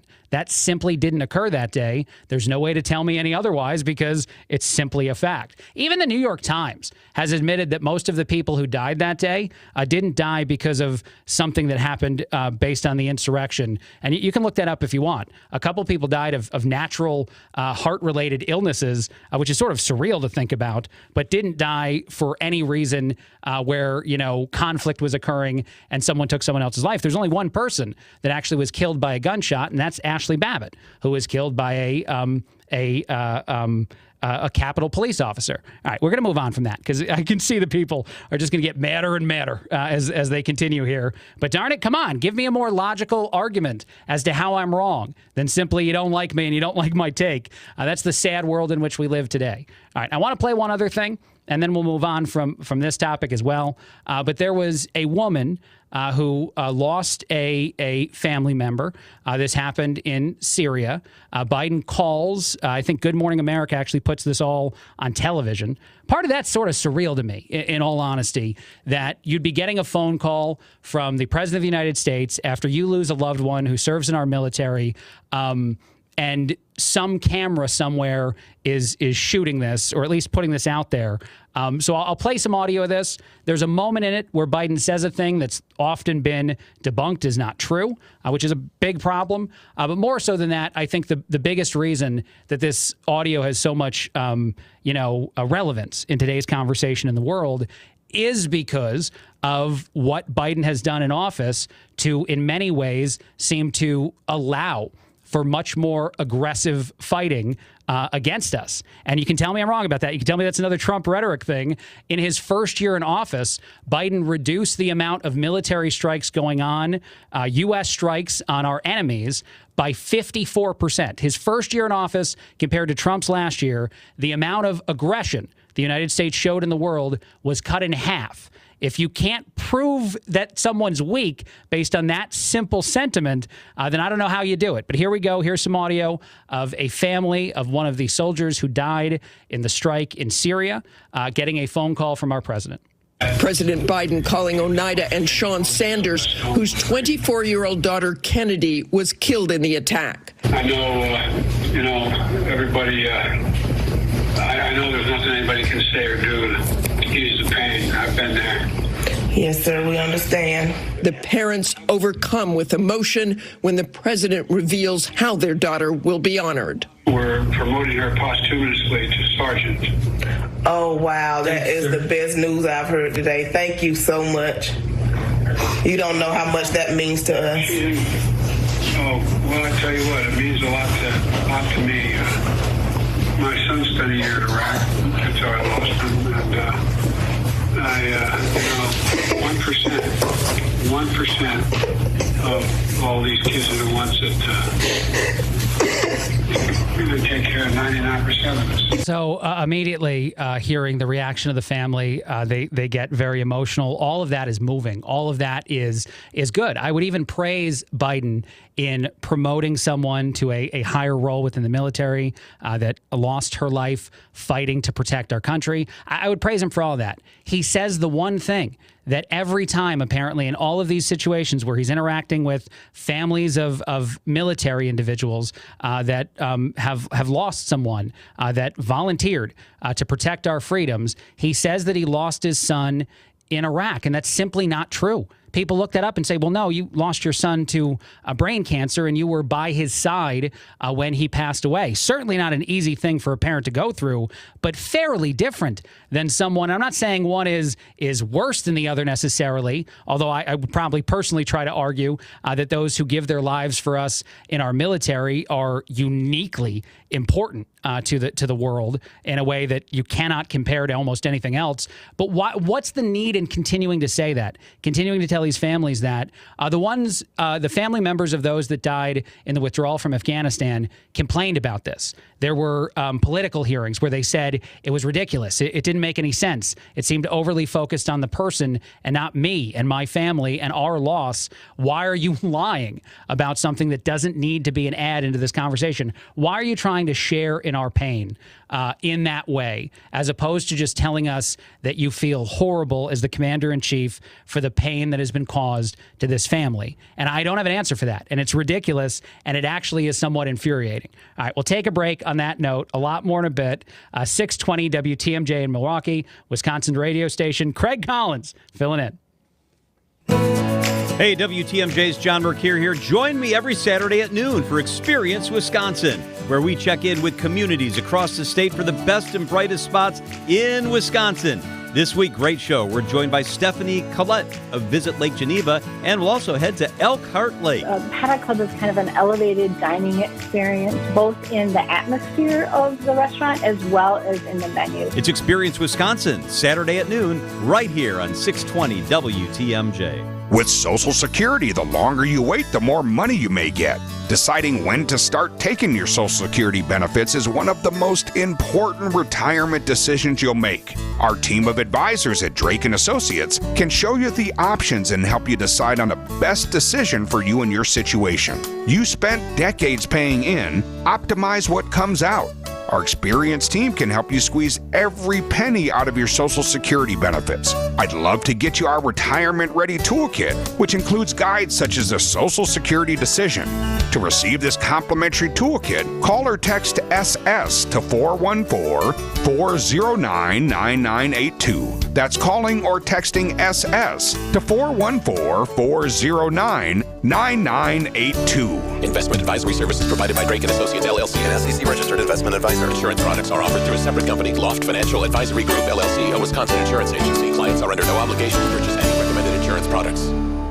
I had a really strange experience today. Strange how? A man walked into the store who was only about 2.5 feet tall. What? And he was carrying a bow and arrows. Did he sort of have a baby face? Yes. How did you know? Sarah, that was Cupid. Oh. Did he give us a thumbs up? Yes, 3 times. So tell us, what are the Cupid-approved gifts for Valentine's 2024? He loved our diamond stud earrings starting at $198. We have 186 different styles and sizes. And we have more than 1,400 pair in stock. And Cupid loved our $98 diamond pendant. It looks like it's worth a lot more. And every purchase of $298 or more includes a fabulous free travel case to safely transport all of your jewelry. But mostly, he loved the 4-carat total weight wow diamond engagement ring for less than $4,000. Welcome to Kessler's for Valentine's Day. Cupid approved. Find the Kesslers nearest you at KesslersDiamonds.com.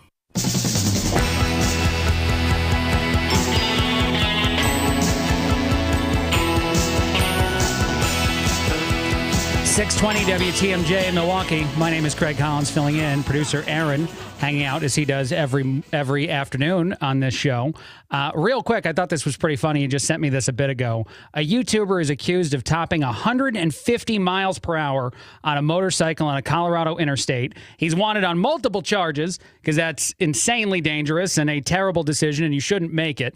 But the thing that's crazy about it is the reason anyone knows about this is because the guy put it up on YouTube, on social media. I'm in my 30s. I'm a millennial. I often say that either my generation or the generation younger than us, we overshare.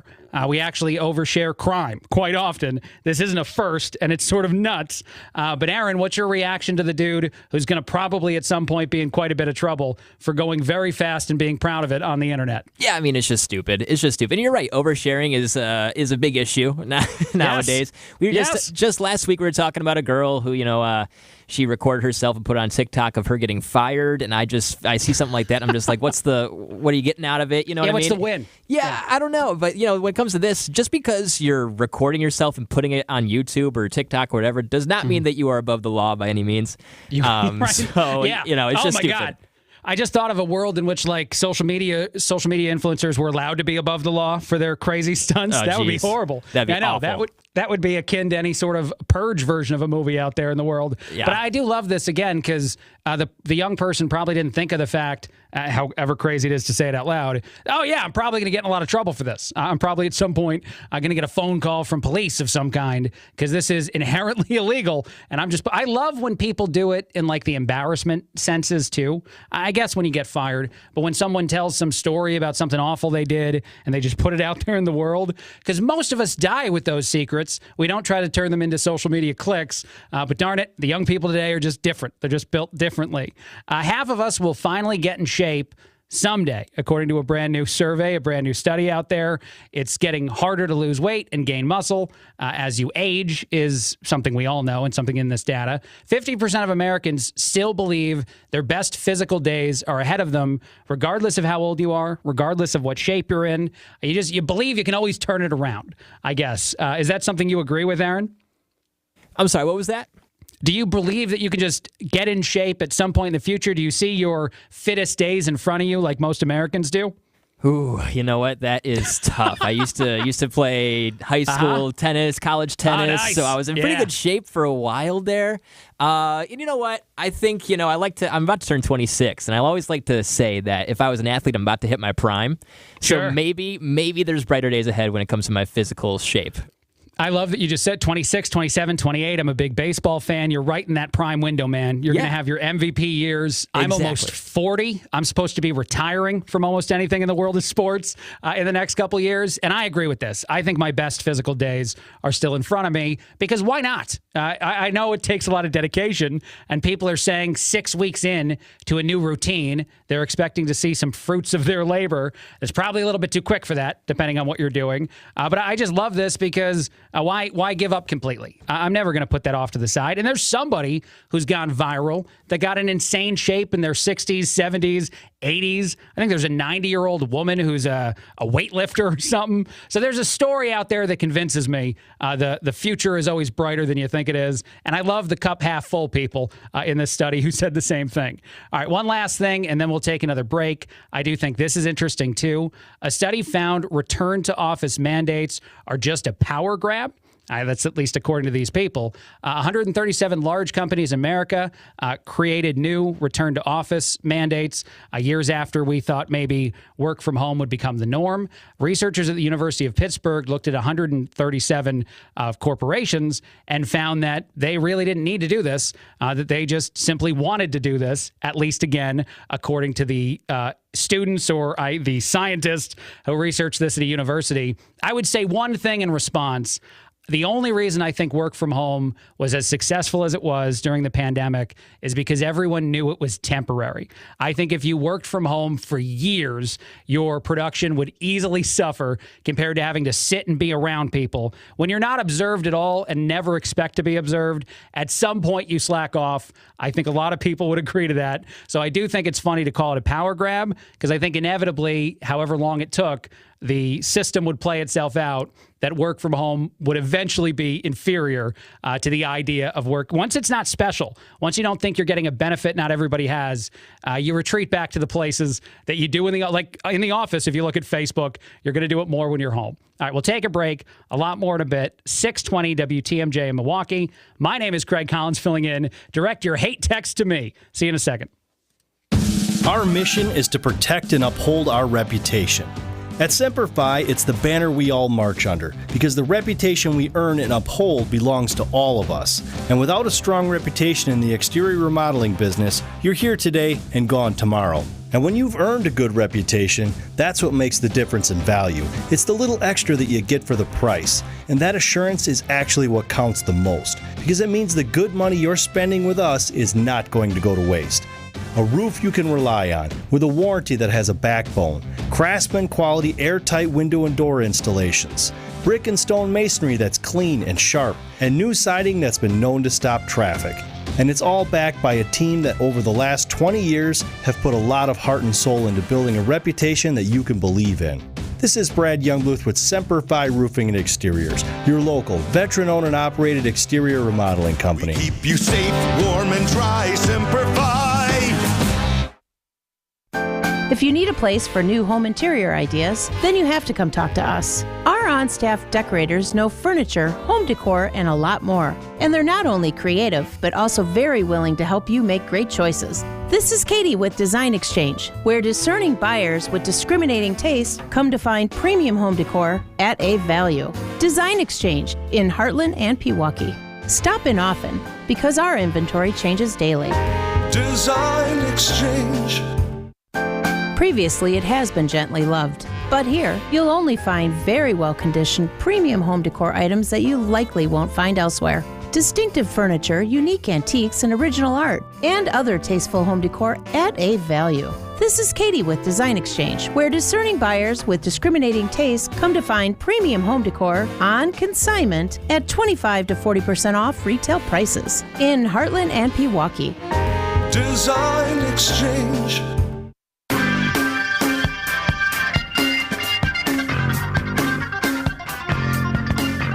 J, Milwaukee, Wisconsin's radio station. My name is Craig Collins, filling in. Thrilled to be with you for the day, regardless of how you feel about me. Text us, call us, 855-616-1620. 855-616-1620 to get involved in the show. I'm going to go back to something we were talking about a little bit earlier. This is the latest information in a very tragic death of a woman outside in the freezing cold, I think on the 15th of January, right here in Milwaukee. She calls 911 herself. Later, another individual who passes this woman on the ground near a bus stop also calls 911. Neither time does this woman actually get saved by paramedics. One of the time, this is the big thing that everyone's talking about, an ambulance drives by where she is. They don't get out. They don't go looking for her. All of these things have been criticized, but it is interesting now to hear the actual audio itself of both the woman calling 911 and then later another person trying to call 911 to try to save this person's life. Here we go. Milwaukee Fire Department, what is the location of your emergency? Oh my God. What is the address, please? Howard. What is the address? About the corner of Veggie Paper Congress. Tell me what happened. I don't know. Well, what's the reason you're calling for medical help? All right, so for whatever reason, the fire department actually redacted that part of the call. So you don't know exactly what she said, but you can tell she's already in distress. And you do know that it's cold, she's outside. This second call winds up coming in, I think, half an hour after the individual herself called 911. And again, a ambulance drives by this area where this woman passes away. They do not stop. They do not get out. They do not go looking for her, which is something that people are absolutely calling into question, even though it's a policy, apparently, with the ambulance company itself to go ahead and not do anything beyond driving into an area and looking around. Here we go. I was on my way home and I see this lady on the side of the road in front by the bus stop, and she's just on the ground laying down. So you would think that if you're a human being who sees this, if you're someone that dedicates your life to saving lives, if you're someone that's put in the place of being inside an ambulance, that you would absolutely go to an area, get out of your vehicle, and look for someone who may be dying, freezing to death, dying of hypothermia, and yet it simply doesn't happen. Jolene Waldriff is the woman's name, 49 of South Milwaukee. Tragedy is the first reaction to this. But the core question that gets asked is, should the paramedics have done something different if they simply followed a policy that told them not to get out of the vehicle? I think the human reaction is, of course, they should have. But I wonder how often this experience even happens in the world of people who do this for a living, in the world of paramedics, to show up to a scene, not see anyone that seems to be in any sort of immediate danger, and then leave the area and wait for the next call. I do think this policy needs to change, profoundly so, after this story happens. But it becomes a harder narrative to me to just simply blame the paramedics in the ambulance that day for what they chose not to do, even if the human part of me immediately thinks that it should have been obvious for them to have done things the way that that any of the rest of us would have, I guess. If I was put in an ambulance with no training whatsoever, which would be a bad decision, and I'm told that there's someone that's outside that might be freezing to death, and I drive into the area where I think they are, I get out of the car. You probably get out of the car. Almost all of us get out of the car to do this.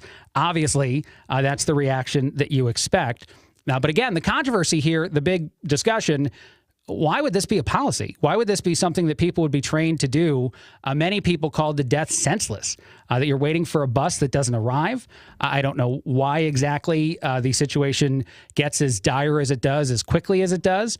But nonetheless, it should be something to, at the very least, talk about in a way that changes need to be made. And there is resistance to that, it seems. Resistance from those in charge of this company, resistance from other maybe political parties that be, and there can't be. This should be an easy fix, an easy change, an easy way for us to go to a place that makes just simply more sense.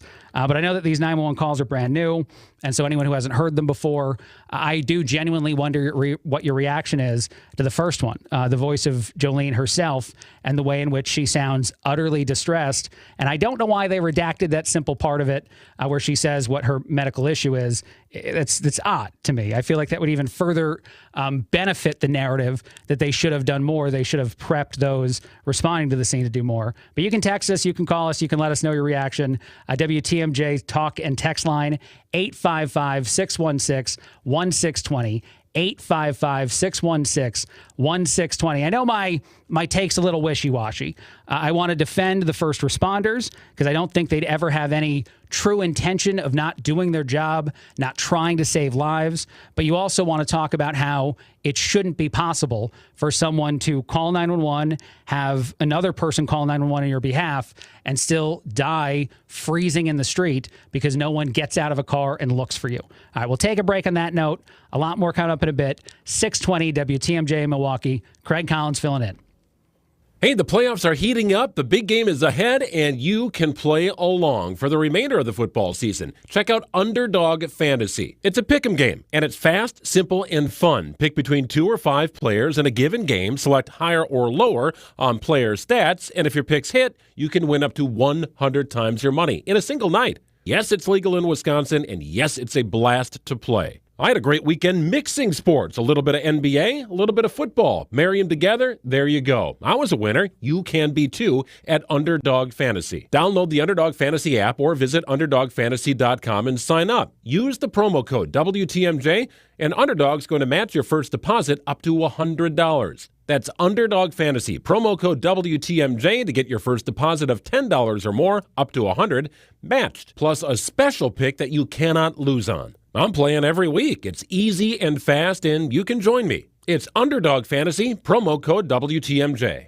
The reviews are in, and folks seem to like how we do business. And what's more, they can't get over the level of service and real estate expertise they get for far less than what they'd pay an agent from a big-name company. At 3.5 to 3.9%, you'll save up to nearly 50% in commission by choosing a Benefit Realty full-service agent. Everything they do, we do, for up to 50% less. There's no catch. I'm Angela Calais with Benefit Realty, where you pay less for full service. See our success stories at benefit-realty.com. One day, a 3.5 to 3.9% real estate commission structure will be commonplace. But for now, it's not the case. So you can pay 6% for what we can do for about half that, or you can pay less for full service. For some, it's hard to believe, but for our customers, they know it to be true. I'm Angela Calais with Benefit Realty, and our agents understand the meaning of great customer service. And you'll see they're the cream of the crop. So don't pay more than you have to. Pay less for full service with Benefit Realty. Benefit-realty.com. Need to hire quality candidates fast? You need Indeed. Our video interview tool makes it easy and effortless to meet with candidates. Visit Indeed.com/credit. Blaine's Farm and Fleet's big pet care sale is going on now, and that means huge savings on the food, treats, and supplies you need to help keep your pets happy and healthy. Like $3 off all Blaine's brand dog and cat food. Rewards members save an extra $2. Get a free $10 Blaine's Farm and Fleet gift card when you buy a Seresto flea and tick collar for dogs or cats. And 40-pound bags of Blaine's brand wild bird food, just $15.99. Find value at Blaine's Farm and Fleet. Is it time to give your home a new look? Absolutely. Get personal care from Adair. Adair Floors and Remodeling has a design team ready to help with all flooring and remodeling needs, including tub-to-shower conversions. Want to create your dream kitchen, including cabinets? How about the rec room? Adair Floors and Remodeling has been family-run in Franklin for over 65 years. For floors and all home remodeling needs, get personal care from Adair. Adair Floors and Remodeling, South 27th Street in Franklin, and online at adairfloors.com.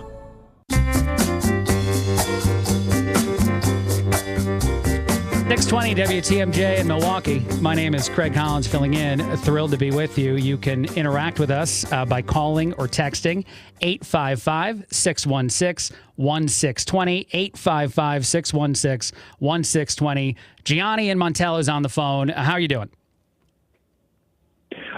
Great, super. Sunshine and the snow is melting. Fantastic. Amen. There you go. I love it. Listen, I saw this story last night on the news in Madison, and I have to say this is the most preposterous, discombobulated story of the year so far. Sure. If there is a defined crossroads, i.e., two streets at 90-degree angles, why wouldn't the ambulance stop and, search a radius of, 30, 40, 50 yards, if that's what was given to them?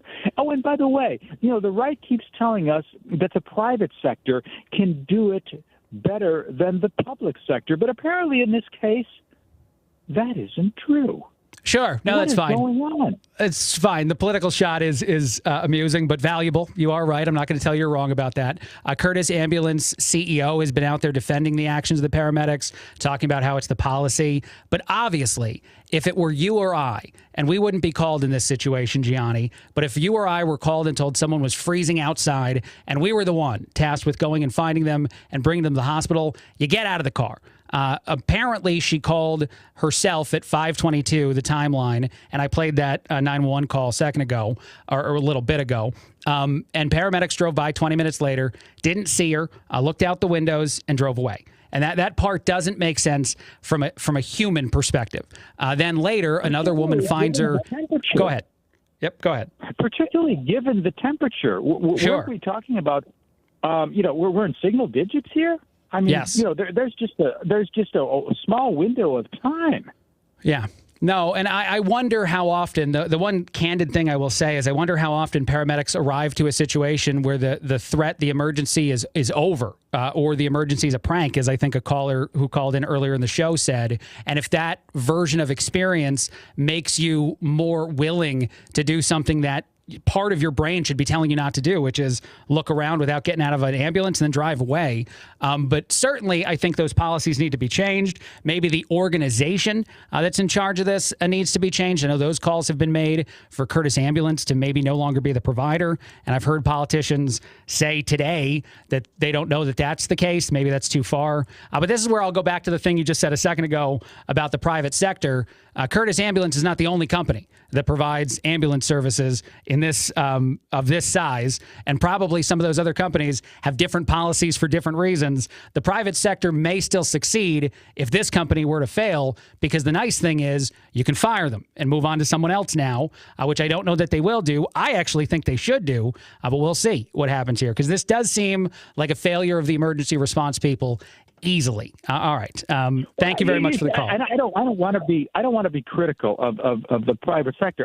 I think this is more of just almost like a human failure. And by the way, we're told that there were actually people that did not call a 911 call or did not help this woman up or stepped over her. I mean, this is preposterous. This is.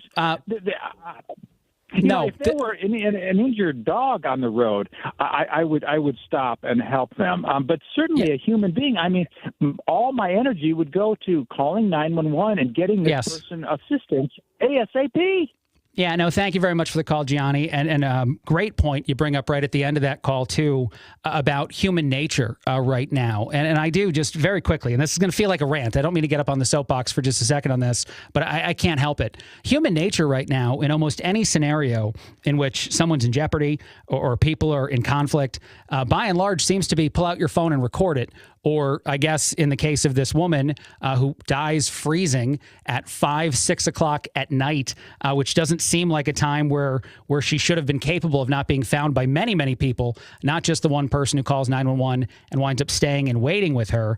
But human nature right now is not to intervene for some reason, more so than I think it's ever been. And that is uniquely upsetting, uniquely almost depressing in so many scenarios. I'm grateful, I guess. There's a weird way to say it, but it's true. I'm I'm grateful, I guess, that more video exists of more of these viral things that we all discuss, we all talk about. You can get a definitive account, essentially, from a camera, although oftentimes when they turn it on and when they turn it off might not actually give you the full picture of what happened in any of these scenarios. But at the same time, I wish that not everyone that's involved in these things goes that road instead of going whatever road they should be going to actually help, which is something that Gianni points out very well right there. So thank you once again for the call. Anyone else that wants to call, reach out, react to any of the things I talk about when filling in on this station, on the show, 855-616-1620 is the phone number.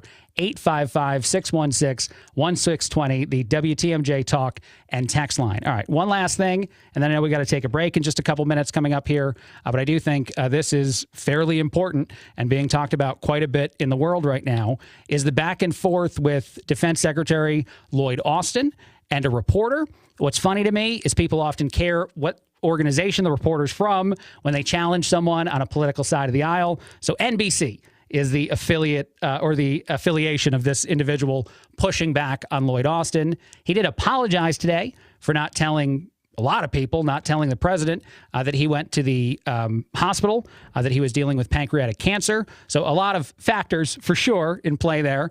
But if you're the defense secretary, you need to notify more people. And this is, I think, the most brilliant question asked of him after the apology. But you know what? All right, let's save it. Let's tease it. I'll play it after we get back because it's a brilliant question and not so brilliant of an answer. WTMJ 620 in Milwaukee. Craig Collins filling in. Wisconsin's Morning News. The EMS system here worked as designed. It did not. Listen to Vince Vetrano every weekday starting at 6 a.m. The video simply does not support the claim that Ms. Waldrop was obscured by a snowbank. Alderman Lamont Westmoreland, that's his district. This is his statement. I've met with MFD Fire Chief Aaron Lipsky. I am 100% confident that there will be standard operating procedure updates, changes that will strengthen protocols to reduce the chance of this type of incident reoccurring. Good. There should be changes. Hey, John Mercure here. I'm going on an incredible trip to southern Italy and Sicily. My wife and I would love for you to come with us. October 2024, what an itinerary. A full week in breathtaking Sicily, the stunning seaside towns with their cobblestone piazzas, UNESCO World Heritage sites, the breathtaking Amalfi Coast and Sorrento, taking the deep blue hues of the Mediterranean, sailing to Positano, plus visit historic Pompeii. Won't you come with us? Let me send you information on this great trip. It's john.mercure at WTMJ.com, john.mercure at WTMJ.com. Lots of food, great wine, time for shopping. It's Incredible Italy next fall. I'll send you one of our beautiful brochures if you send me an email, john.mercure at WTMJ.com. We'll also be adding on Rome. I love Rome. Come with us, won't you? October 2024, Incredible Italy. Breathtaking and stunning. John.Mercure, Mercure at WTMJ.com. Accunet Mortgage is an equal housing lender. NMLS ID 255368. Chris and Tim closed their first loan with Accunet $116,000 ago in terms of the median sales price in southeastern Wisconsin. We helped their daughter buy a home earlier this year, and now we're helping them buy their retirement condo. We're told there were 3 offers, 2 cash offers, and Chris and Tim's offer backed up by an Accunet rock-solid guaranteed pre-approval. All 3 offers were probably over the asking price, but we're surmising Chris and Tim's offer was the highest because when the sellers asked the listing broker if they could count on the offer with the pre-approval letter, the answer was simply, Accunet really does their homework. It's not easy to beat a cash offer over the asking price, but that's exactly what Tim and Chris did with some help from their trusted family mortgage lender. If you don't think the lender's name on your pre-approval letter matters, think again. It's still a seller's market in the Badger State, so click on the blue button at Accunet.com today to get started with your rock-solid guaranteed pre-approval. That's ACCUNET.com. WTMJ, W277CV, and WKTI HD2 Milwaukee from the Annex Wealth Management Studios. This is News Radio WTMJ, a Good Karma brand station.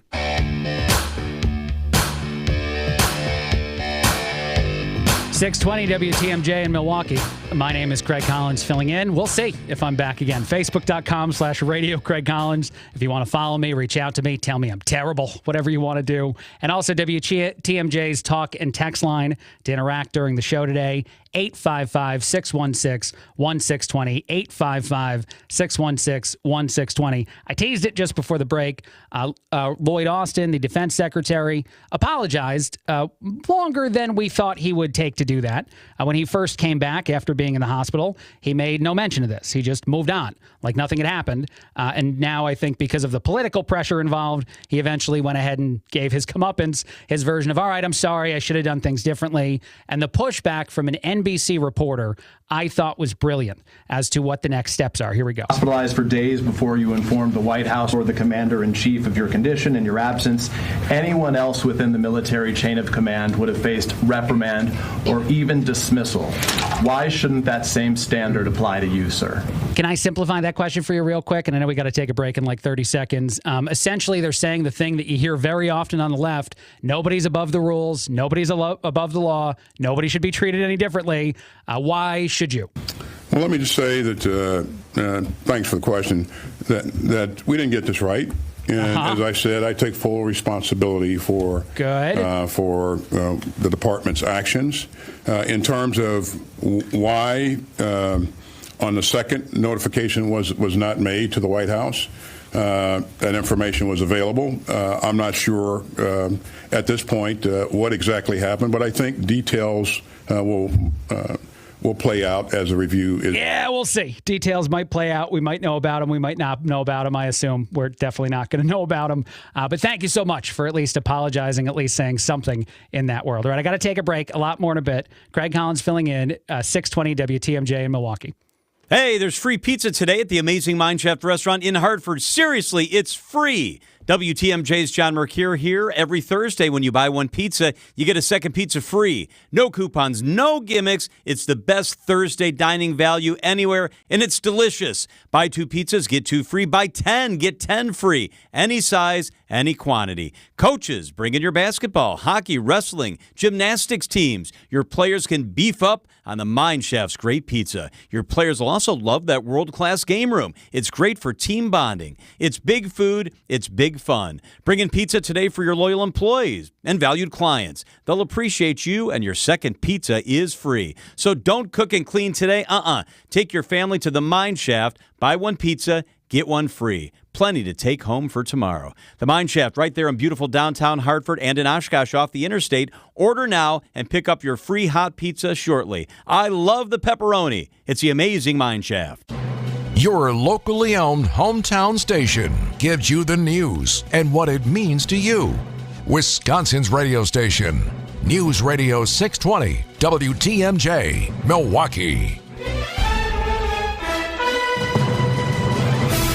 At 2 o'clock, it's sunny, 44 degrees. Tonight, mostly cloudy, still mild, a bit breezy, a low of 34. From the WTMJ Breaking News Center, I'm John Mercure.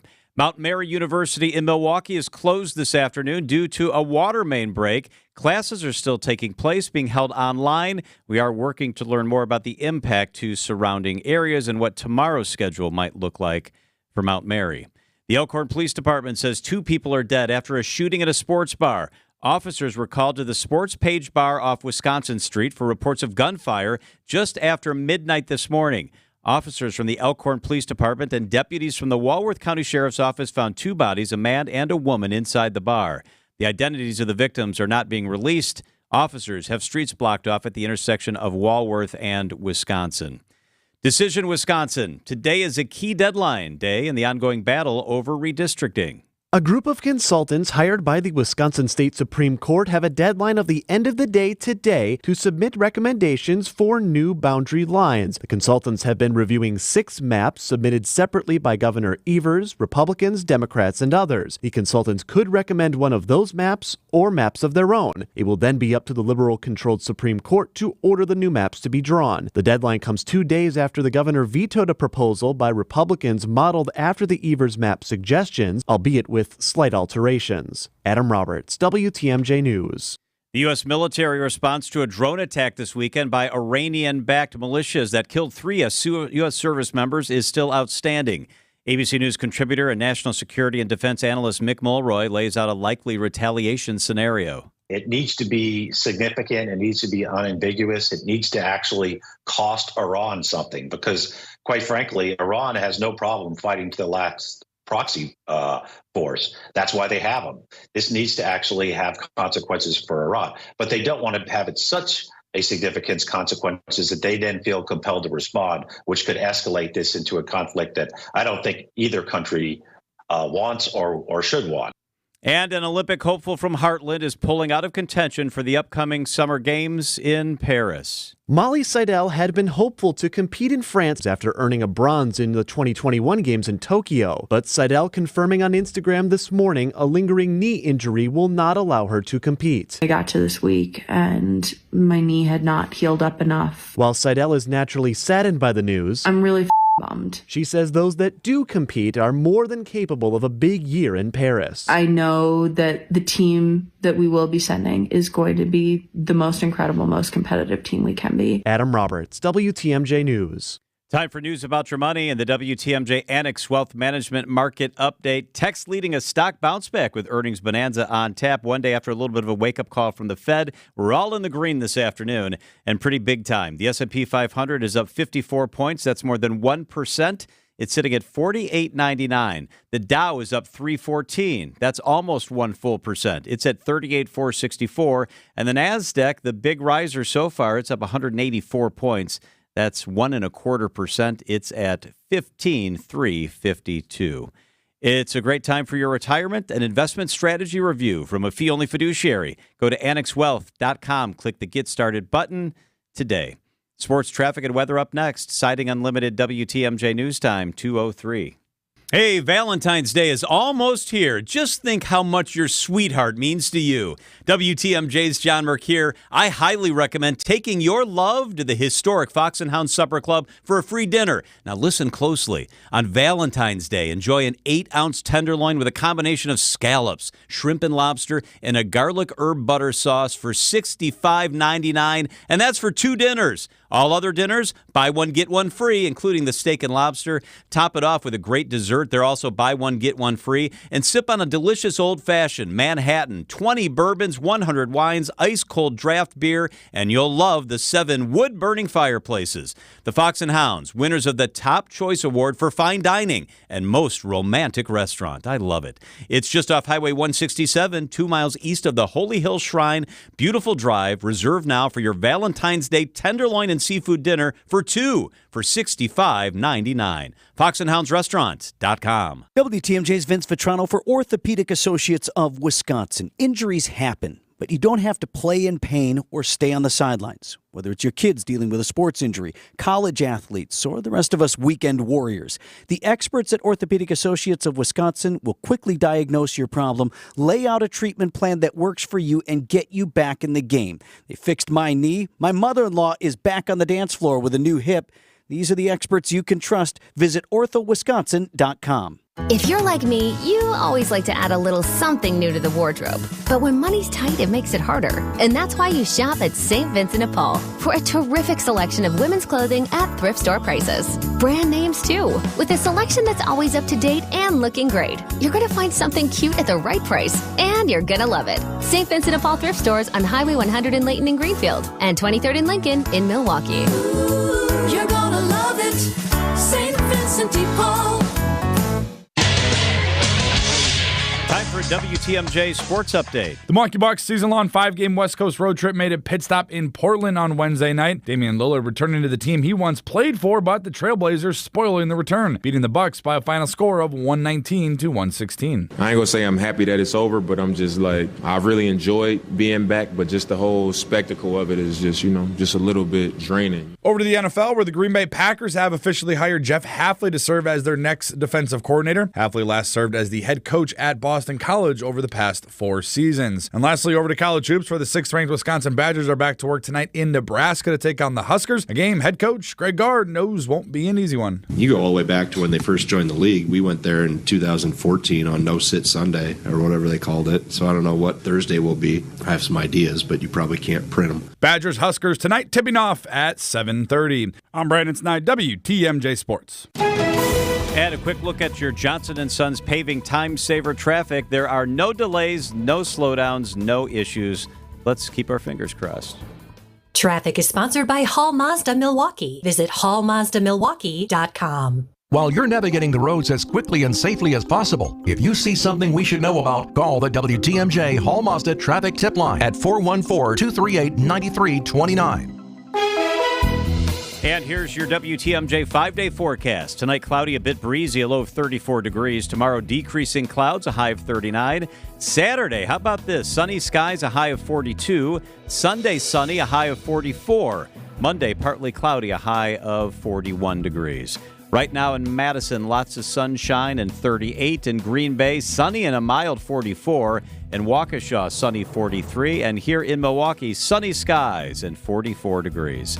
I'm John Mercure, Siding Unlimited WTMJ News Time, 2:07. It's the middle of the day on WTMJ. Come join the conversation on the WTMJ Talk and Text line at 855-616-1620. Now, here's Craig Collins. Good early afternoon to you, 620 WTMJ in Milwaukee. My name is Craig Collins, filling in for the first time, maybe the last time, maybe opening and closing day on the show. Who knows? You never know, but thrilled to be here. Glad to talk to you. Reach out to us, give us calls, text us, whatever you want to say. That number is 855-616-1620, 855-616-1620. Real quick, I think it's interesting. Today is an important day for Wisconsin and for politics because we're getting that first sweet submission of redistricting maps that are going to occur, probably change profoundly the amount of Republicans that get elected into office in the state, even though Republicans would probably still retain a majority. That majority would be thinned out a lot by any of the maps that have been proposed. 64-35 is the current majority in the Assembly, 22-10 the current majority for Republicans in the Senate in Milwaukee. The thing that I think is so valuable about something that's honestly like deep in the weeds, when you talk about how maps are drawn, a whole lot of people, a whole lot of places are like, I don't know, just put a square. Just put a block here, a block there, split it up like a baby would, and then you're probably good. Everything's fine. Of course, they don't do it that way. Both political sides of the aisle want as much advantage as possible, want to group as many like-minded people as they can into just one voting block, get just one representative, and then move everybody else over here. But what I find most interesting about this, too, is that every study, every bit of research that's come out since the first instance of a desire to change all this, something that's been in play in Wisconsin since I think 2011 when Republicans first enacted the current maps. They renewed them in 2022, and then the challenge saying that they're not legal, that they're not correct, everything's not contiguous, everything doesn't touch each other, so that doesn't make any sense. And I know there's also going to be like a Supreme Court challenge at some point, a U.S. Supreme Court challenge, or an attempt at it, so who knows? This could get even messier. But the thing I think is so interesting is every study says this will definitively benefit Democrats.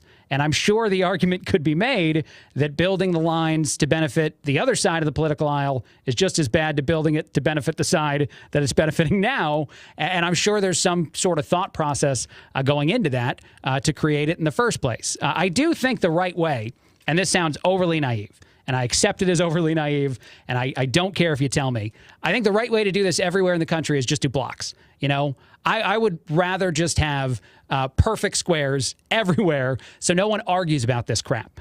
No one fights about how this side or that side of the political aisle is benefiting from the way in which they're created now. And some states on both sides of the aisle have ridiculous maps. They seem insane. And I mean, honestly, ones that aren't connected also seem sort of ludicrous. I just find this so funny that at the end of the day, the way in which you influence the election as a political party sometimes is just scribbling on a piece of paper like you're hammered at a bar at 2 a.m. and you're trying to draw a circle and you don't know how to do it. Some other things out there that I think are interesting. Of course, I mentioned the Supreme Court. I'll go ahead and dive into this topic again, although much more briefly. I saw a CNN think piece as to why Trump's critics, those who hope that Trump is not allowed on ballots throughout our country, will benefit from Antonin Scalise Scalia, excuse me, I don't know what that was right there. Antonin Scalia, one of the Supreme Court justices, and his push to convince people that Trump is deserving of being removed from a ballot because of the 14th Amendment and the quote-unquote insurrection.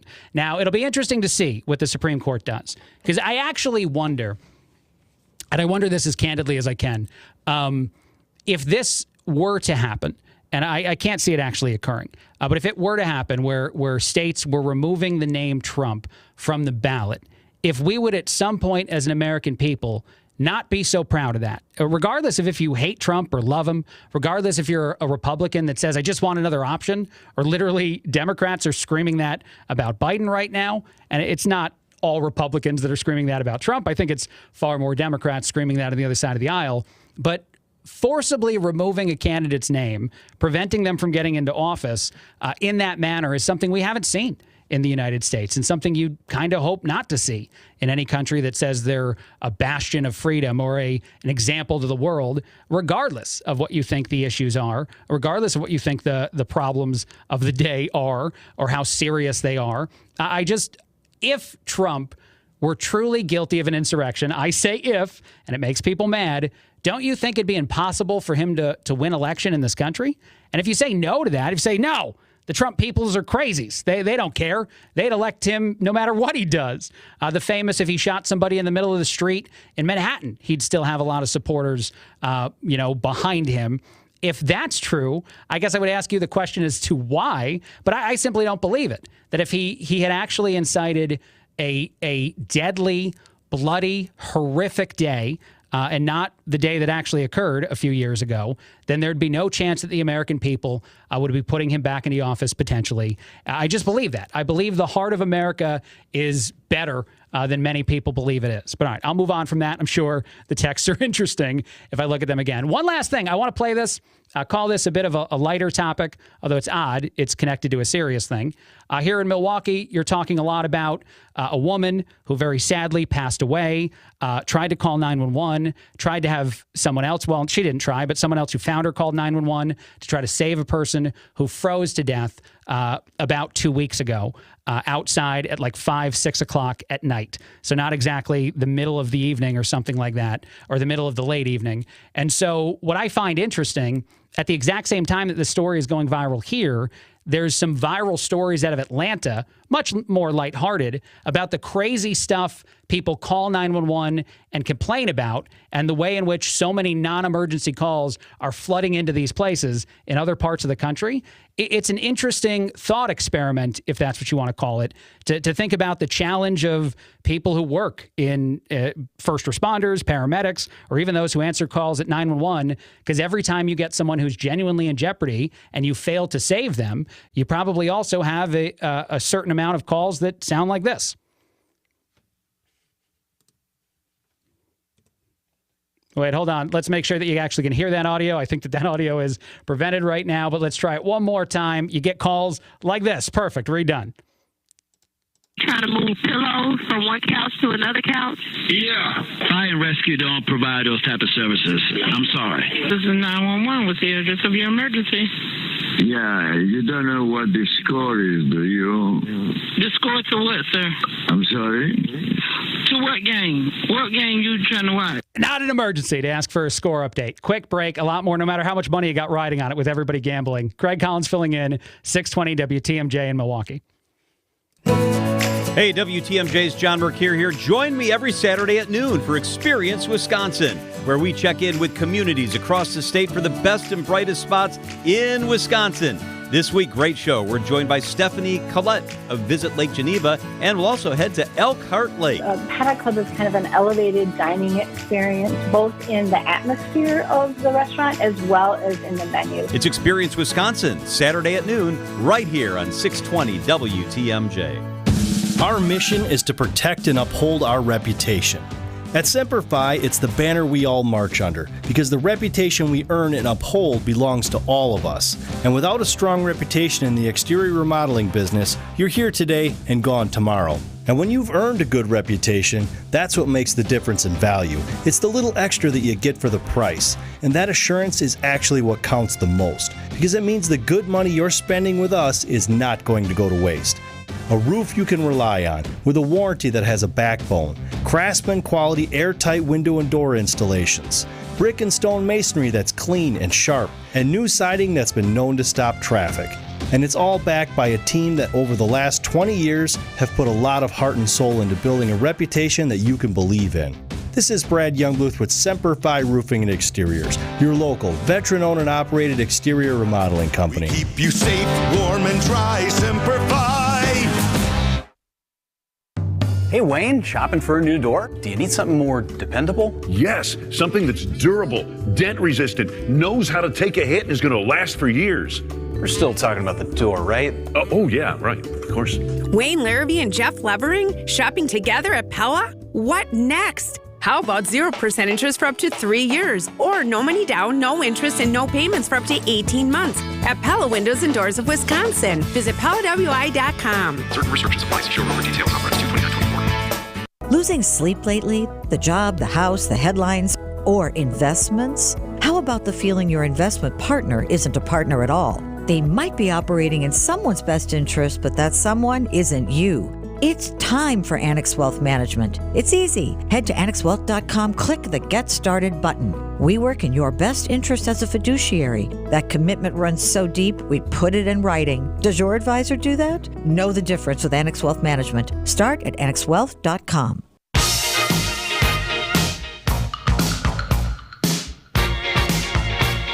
620 WTMJ in Milwaukee, Wisconsin's radio station. My name is Craig Collins, filling in. Thrilled to be with you in the early afternoon.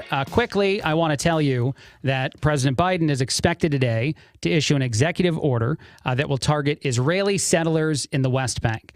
The West Bank is different than the Gaza Strip. I want to make sure that's abundantly clear to anyone who confuses the two. The West Bank is actually still under control by Palestine's government.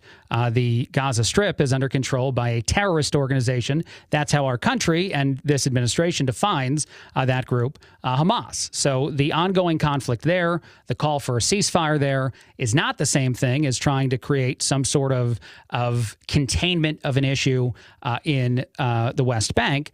But Biden's executive order is likely to create sanctions on individuals who engage in, quote, violence, which has killed or displaced many Palestinians from their land in this document. The National Security Council declined to comment on this. The order comes as Biden is under growing pressure from Democrats, especially young voters, to do something, anything in their call for peace in the Middle East, which is, I've said many, many times, is at the very best of interpretation, just naive, just short-sighted in the way in which that discussion goes, because it is Hamas's stated mission. I'm not telling you this because I'm trying to be overly political or on one side of the aisle. It is Hamas's stated goal to kill everyone in Israel. To essentially remove the Israeli people from that area. And so if you have a country or a community or a society or whatever you want to call the Gaza Strip that has actually voted into power a terrorist group with a stated mission of killing all of the people in your country, how do you handle that fight? How do you handle that conflict, especially when that group is also determined to put civilians who put them into power in harm's way to prevent you from fighting them? That is the desire. That is the goal. That is the thing that has effectively created a almost political version of rhetoric around this conversation, when mostly people would say that a country has the right to defend itself from terrorists. But again, I just want it to be abundantly clear that this move by Biden is specific to a different part of the Middle East and not the Gaza Strip, which probably will cause far less joy or approval from the political powers that are pushing the president to do this in this way. So I wonder if it will fail to have the political impact that's desired. And at the same time, we will only see what other impact it has on that area. But again, not the one that people seem to be more focused on and talking about on an almost daily basis when they demand freeing of Gaza, the Gaza Strip. A quick break, a lot more. Craig Collins filling in, 620 WTMJ in Milwaukee. Be our eyes on the road. See something out there that I should know about? Hi there. I was calling to report a traffic accident for your traffic reporter, Debbie Lazaga. Call me, Debbie Lazaga, at thehallmazda.com traffic tip line at 414 414-238-9329. Hi, Debbie. It's Michael. Eastbound 894, and there's the fender bender, and these guys are blocking the right lane. The drive affects you. Why not be part of it? Give me a call, 414-238-9329. It's the last resort that comes with a grueling and painful recovery.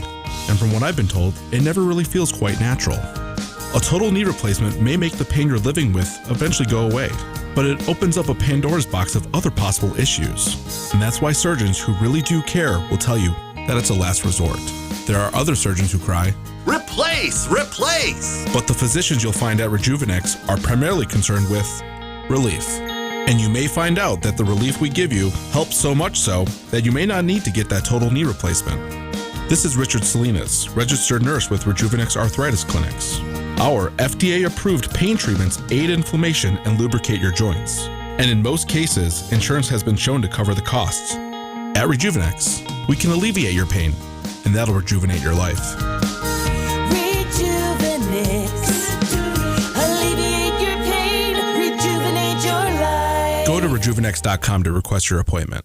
AccuNet Mortgage is an equal housing lender. NMLS ID 255368. Flimsy, feeble, flaccid. That's how you can describe most pre-approval letters these days. Heck, a lot of big banks issue pre-approval letters using soft credit pulls instead of real credit reports. Do you really want to compete in today's still low inventory market with a soft credit pull and a pre-approval that's silent on 2 of the 3 critical elements of a mortgage approval? A rock-solid guaranteed pre-approval from AccuNet not only verifies your credit with a real credit report, we also verify your income and down payment, and then issue a letter with a $2,000 guarantee to back it up. And now, AccuNet is issuing property-specific pre-approvals that often come with this sweet phrase, "No appraisal required." That's right, AccuNet may be able to issue your pre-approval at or above the seller's asking price without needing an appraisal. Today's home market is still a metaphorical knife fight. Your bank is offering you, well, a pocket knife. AccuNet is Crocodile Dundee. Now that's a knife, mate. Click on the blue button today at accunet.com.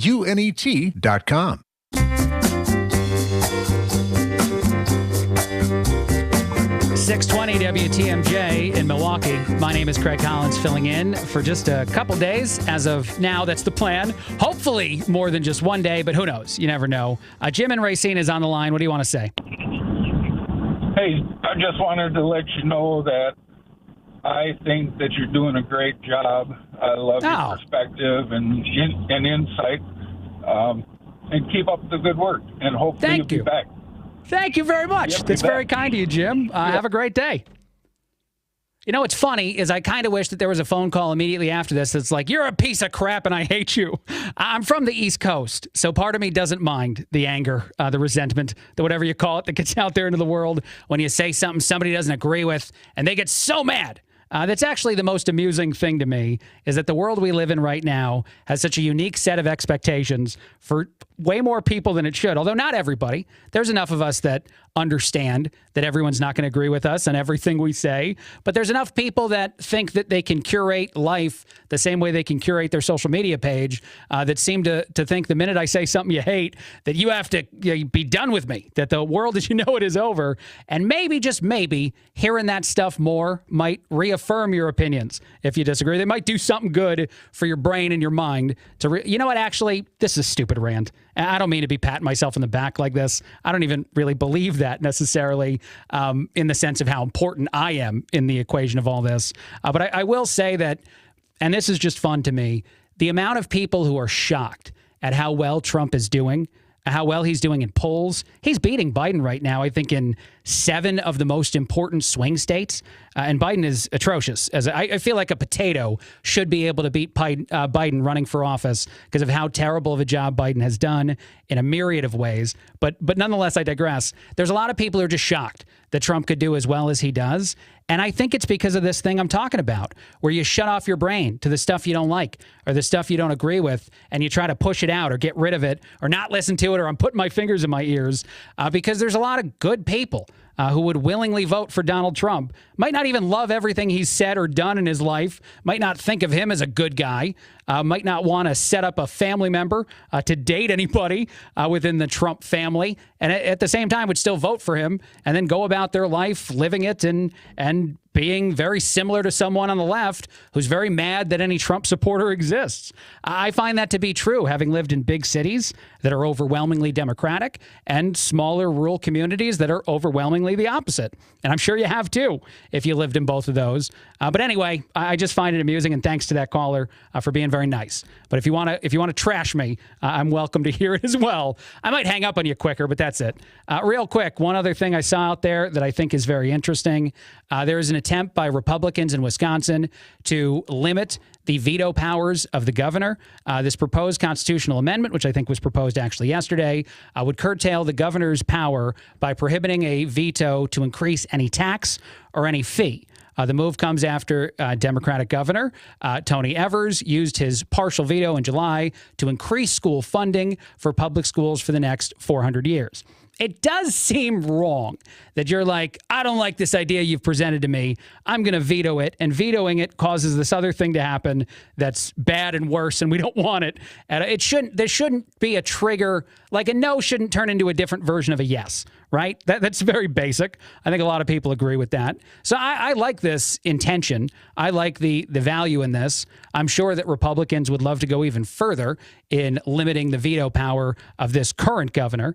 If a Republican governor gets into office at some point in the next however many years, I'm sure you then regret the restricting of veto powers in any way, shape, or form. It did not get a vote in the legislature, by the way. Evers used his partial veto to increase school funding to $65 million, but it did not get a vote in the legislature. To re-explain that part of things, Wisconsin governors have the most expansive partial veto power in the country because, unlike in other states, they can strike nearly any part of a budget bill.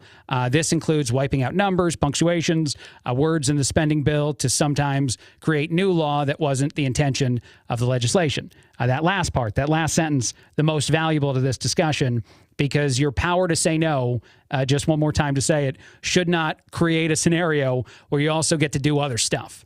The best example I could give for that is if you were at a job and you said no to your boss in some sort of extra project they wanted you to do, and then they just shoved a different extra project onto your plate. Like, now you got to say yes to this one. You said no to one, and now you're trapped because you don't get two no's. You get a no and a yes in all these situations. All right, one other quick thing before we take a break.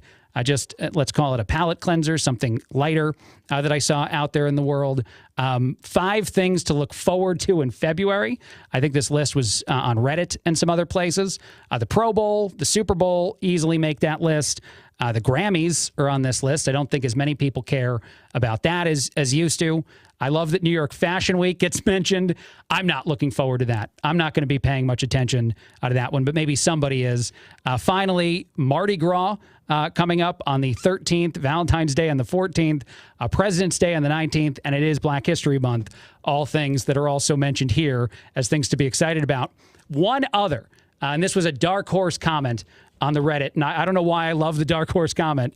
Someone is very much looking forward to a sequel to Winnie the Pooh, Blood and Honey. If you don't know what that is, that was a slasher film, a horror film that starred Winnie the Pooh and Piglet 2 that didn't need to exist, didn't need to be made, but there's going to be a Blood and Honey 2 that apparently is coming out, and someone that I think needs some psychological help, or at least someone who's entertaining in ways that not all of us find entertaining, is saying that that's what you're most looking forward to in February.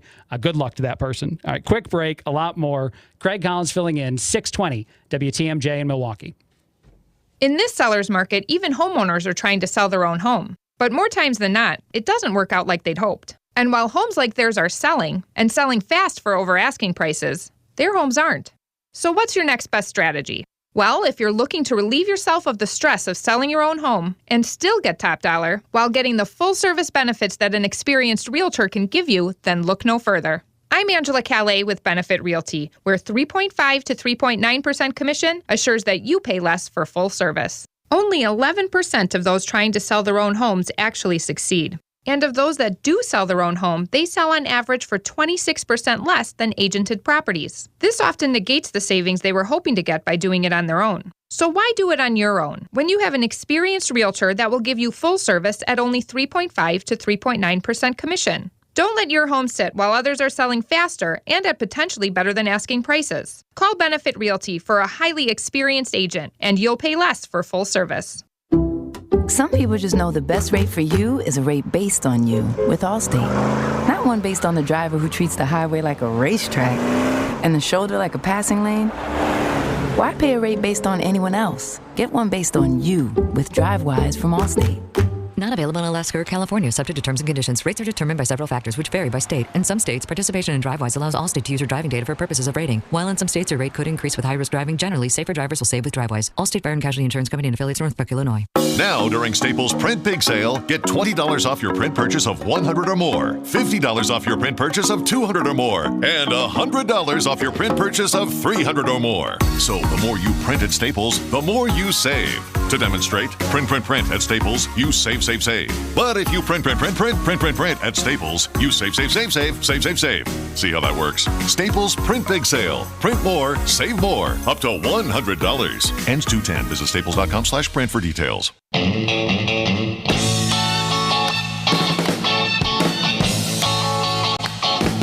620 WTMJ in Milwaukee. My name is Craig Collins, filling in. Thrilled to be with you. In about 10 minutes or so, we're going to have an interview with a friend of mine, someone who started up an organization called TAMRA.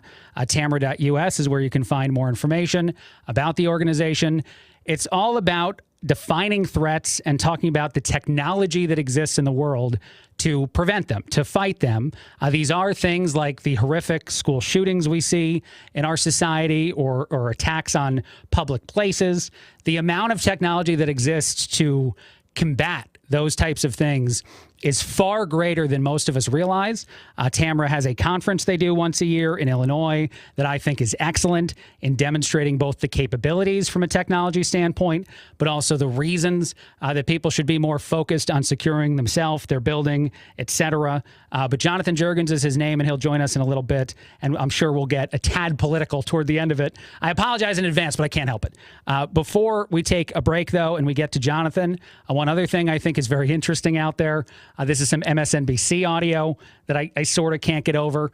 Stephanie Ruhle, she says that the economy is great and everyone should know it's great. And how dare anyone, anywhere, okay, I'm exaggerating a tad, but I'll play it. You'll be able to hear it. Talks about anything other than how great of a job Biden has done for the economy. And right in the middle of her little rant here, she says the thing that matters so much as to why so many people complain about the cost of life right now. Here we go. Here's a little bit from MSNBC and Stephanie Ruhle.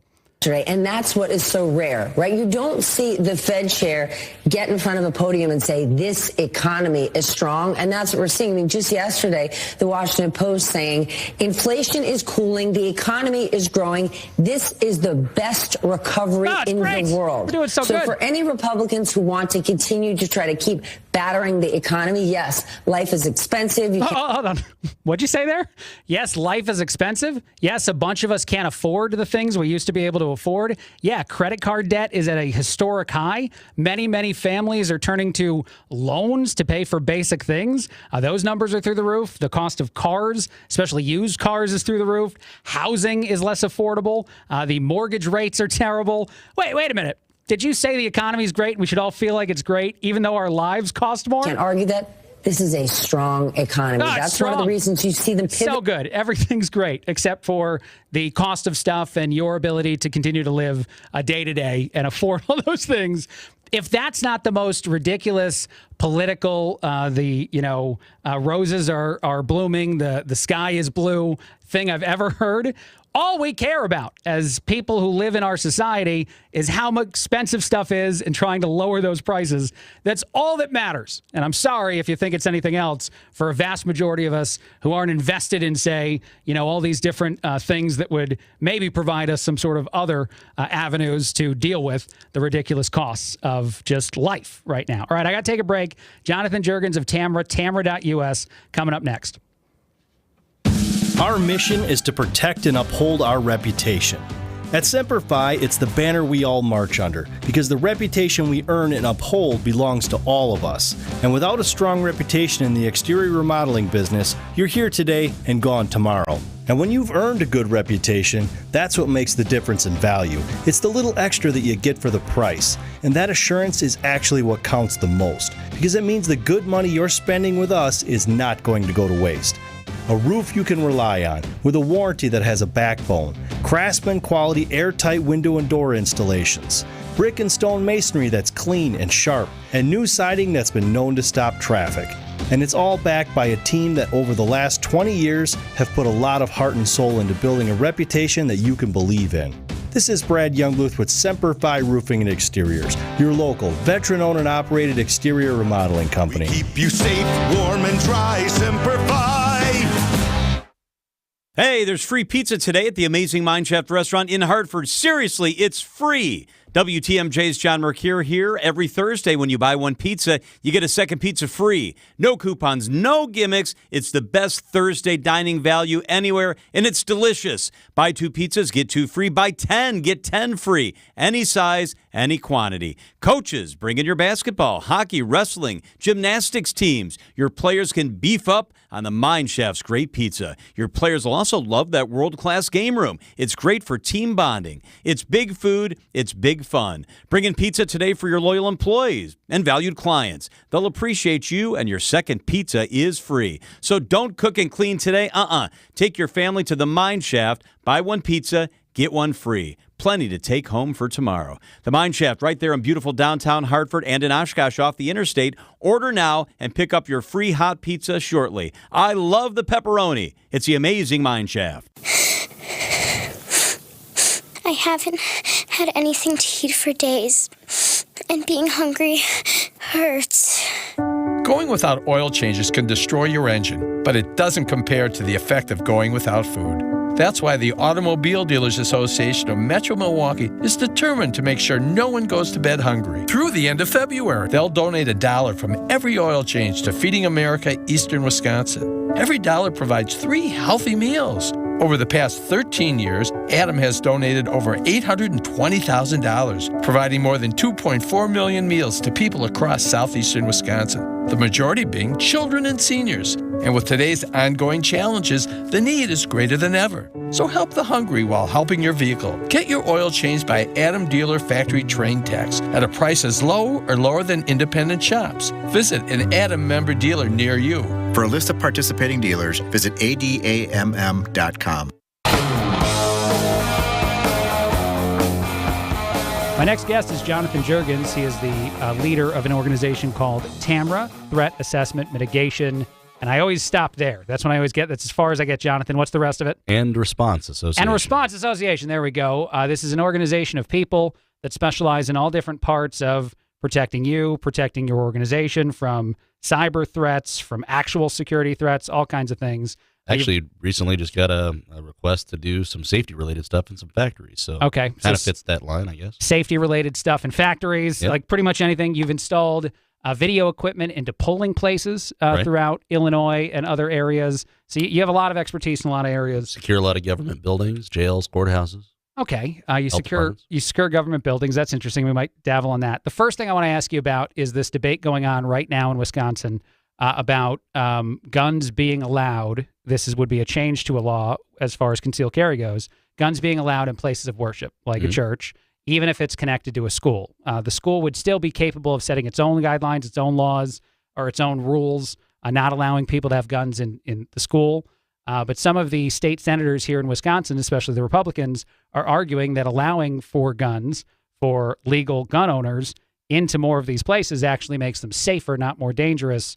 What's your immediate response to that idea? My immediate response is on a general premise. Yeah, I have to agree with that. I do have to say, that they do talk about teachers being armed in places and things like that.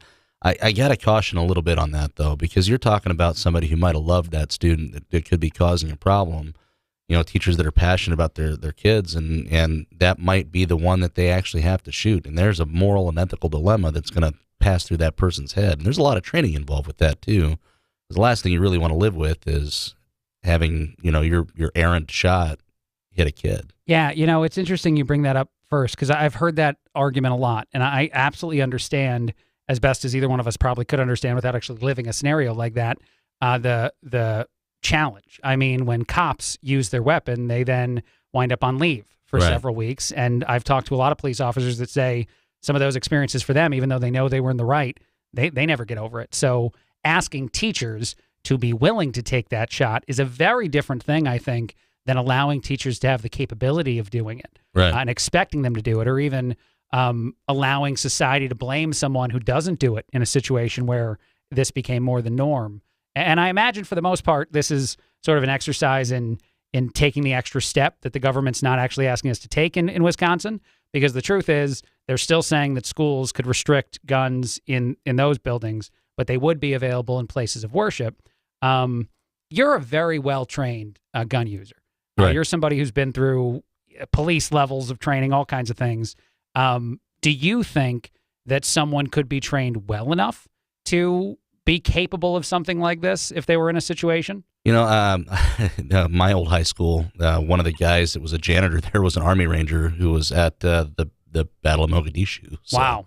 So, yeah, I would say that it's possible to get somebody in there who's trained enough. Well, I mean, even if you were training teachers, if you were trying to train them mentally all through, and you knew that the end result was protecting kids. And again, I'm not necessarily advocating for that. I know there's a lot of ex-military who could be useful in finding ways to be employed in these types of jobs.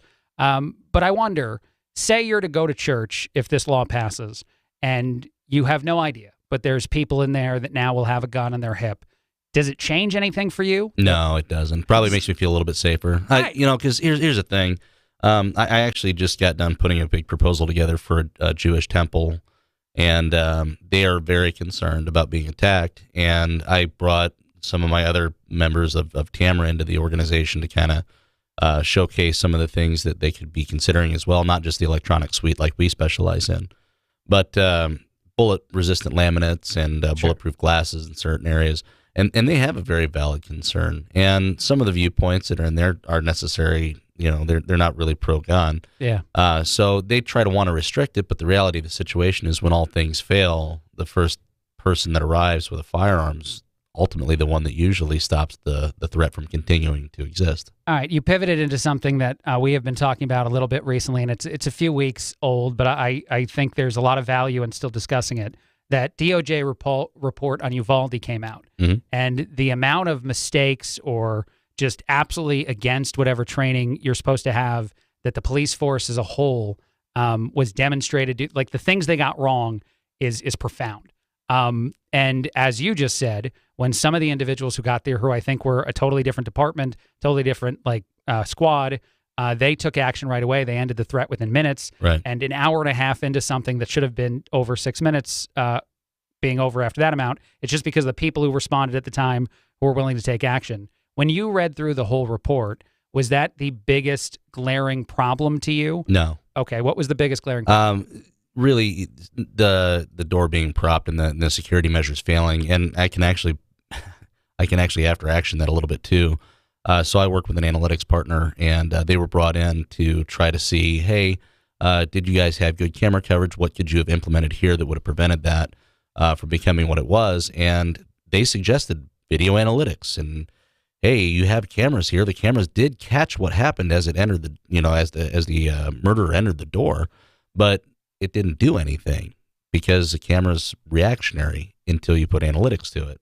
Once you start making that a proactive system, then they absolutely could have done something about that door, and that guy would not have been able to get in through that door. Yeah, and this goes to what TAMRA actually does every single day. Right. You walk through a facility, you walk through an environment, you say you could do this better, you could do this better, you could do this differently, and you even have a conference you do once a year. You've done 2 of them. You have one coming up at the tail end of this year where you demonstrate a lot of these capabilities. And one of the coolest things, and we could talk about it for just a second, that you showed was a computer program of using a camera that would identify a weapon and automatically do whatever it is the people who own that software want it to do. Right. Lock doors, notify police. The computer can take over and make it almost, human element or human mistake free, which is, it's amazing. And the biggest reason that schools don't have that technology is what? So you get a lot of people that try to make decisions based upon what they hear, who they talk to. And unfortunately, I love law enforcement, huge supporter of them. They don't usually know all the answers. Like, they have a lot of good ones, but they don't know the latest and greatest technology. I'm in the industry, and I'm telling you right now, I don't know all of it. Sure. And I've been in it for almost 20 years. It changes every day, and I go every year to the International Security Conference to go see what else is new and try to implement the better practices and better strategies into new plans, new design, new implementation. And it's really hard to get somebody who doesn't know what they don't know to understand you really need this. Yeah. Well, and the other thing that's always been a big part of conversations that I've had with you, and you and I have talked a few times, is the misguided perception, and I know I've said this to you before, of those who say that taking guns away solves these problems. It simply doesn't. There's several studies that show this. There's 83 dead people in Nice, France that would have to tell you that if that worked so well, then the box truck probably should have been banned shortly thereafter that. Sure, absolutely. Oh, I'm already running late. Let's go. There is a backup on I-94 eastbound. Wait, is that Debbie Lazaga? Expect delays. Well, how bad is it? Alternate routes will help you in your journey. I feel better. Get where you need to go calmly with traffic reporter Debbie Lazaga, only on News Radio WTMJ. Follow me on social. AccuNet Mortgage is an equal housing lender. NMLS ID 255368. Chris and Tim closed their first loan with AccuNet $116,000 ago in terms of the median sales price in southeastern Wisconsin. We helped their daughter buy a home earlier this year, and now we're helping them buy their retirement condo. We're told there were 3 offers, 2 cash offers, and Chris and Tim's offer backed up by an AccuNet rock-solid guaranteed pre-approval. All 3 offers were probably over the asking price, but we're surmising Chris and Tim's offer was the highest because when the sellers asked the listing broker if they could count on the offer with the pre-approval letter, the answer was simply, AccuNet really does their homework. It's not easy to beat a cash offer over the asking price, but that's exactly what Tim and Chris did with some help from their trusted family mortgage lender. If you don't think the lender's name on your pre-approval letter matters, think again. It's still a seller's market in the Badger State, so click on the blue button at AccuNet.com today to get started with your rock-solid, guaranteed pre-approval. That's ACCUNET.com. Replacement windows and doors. Where do you start? Siding Unlimited is the best installation contractor in Wisconsin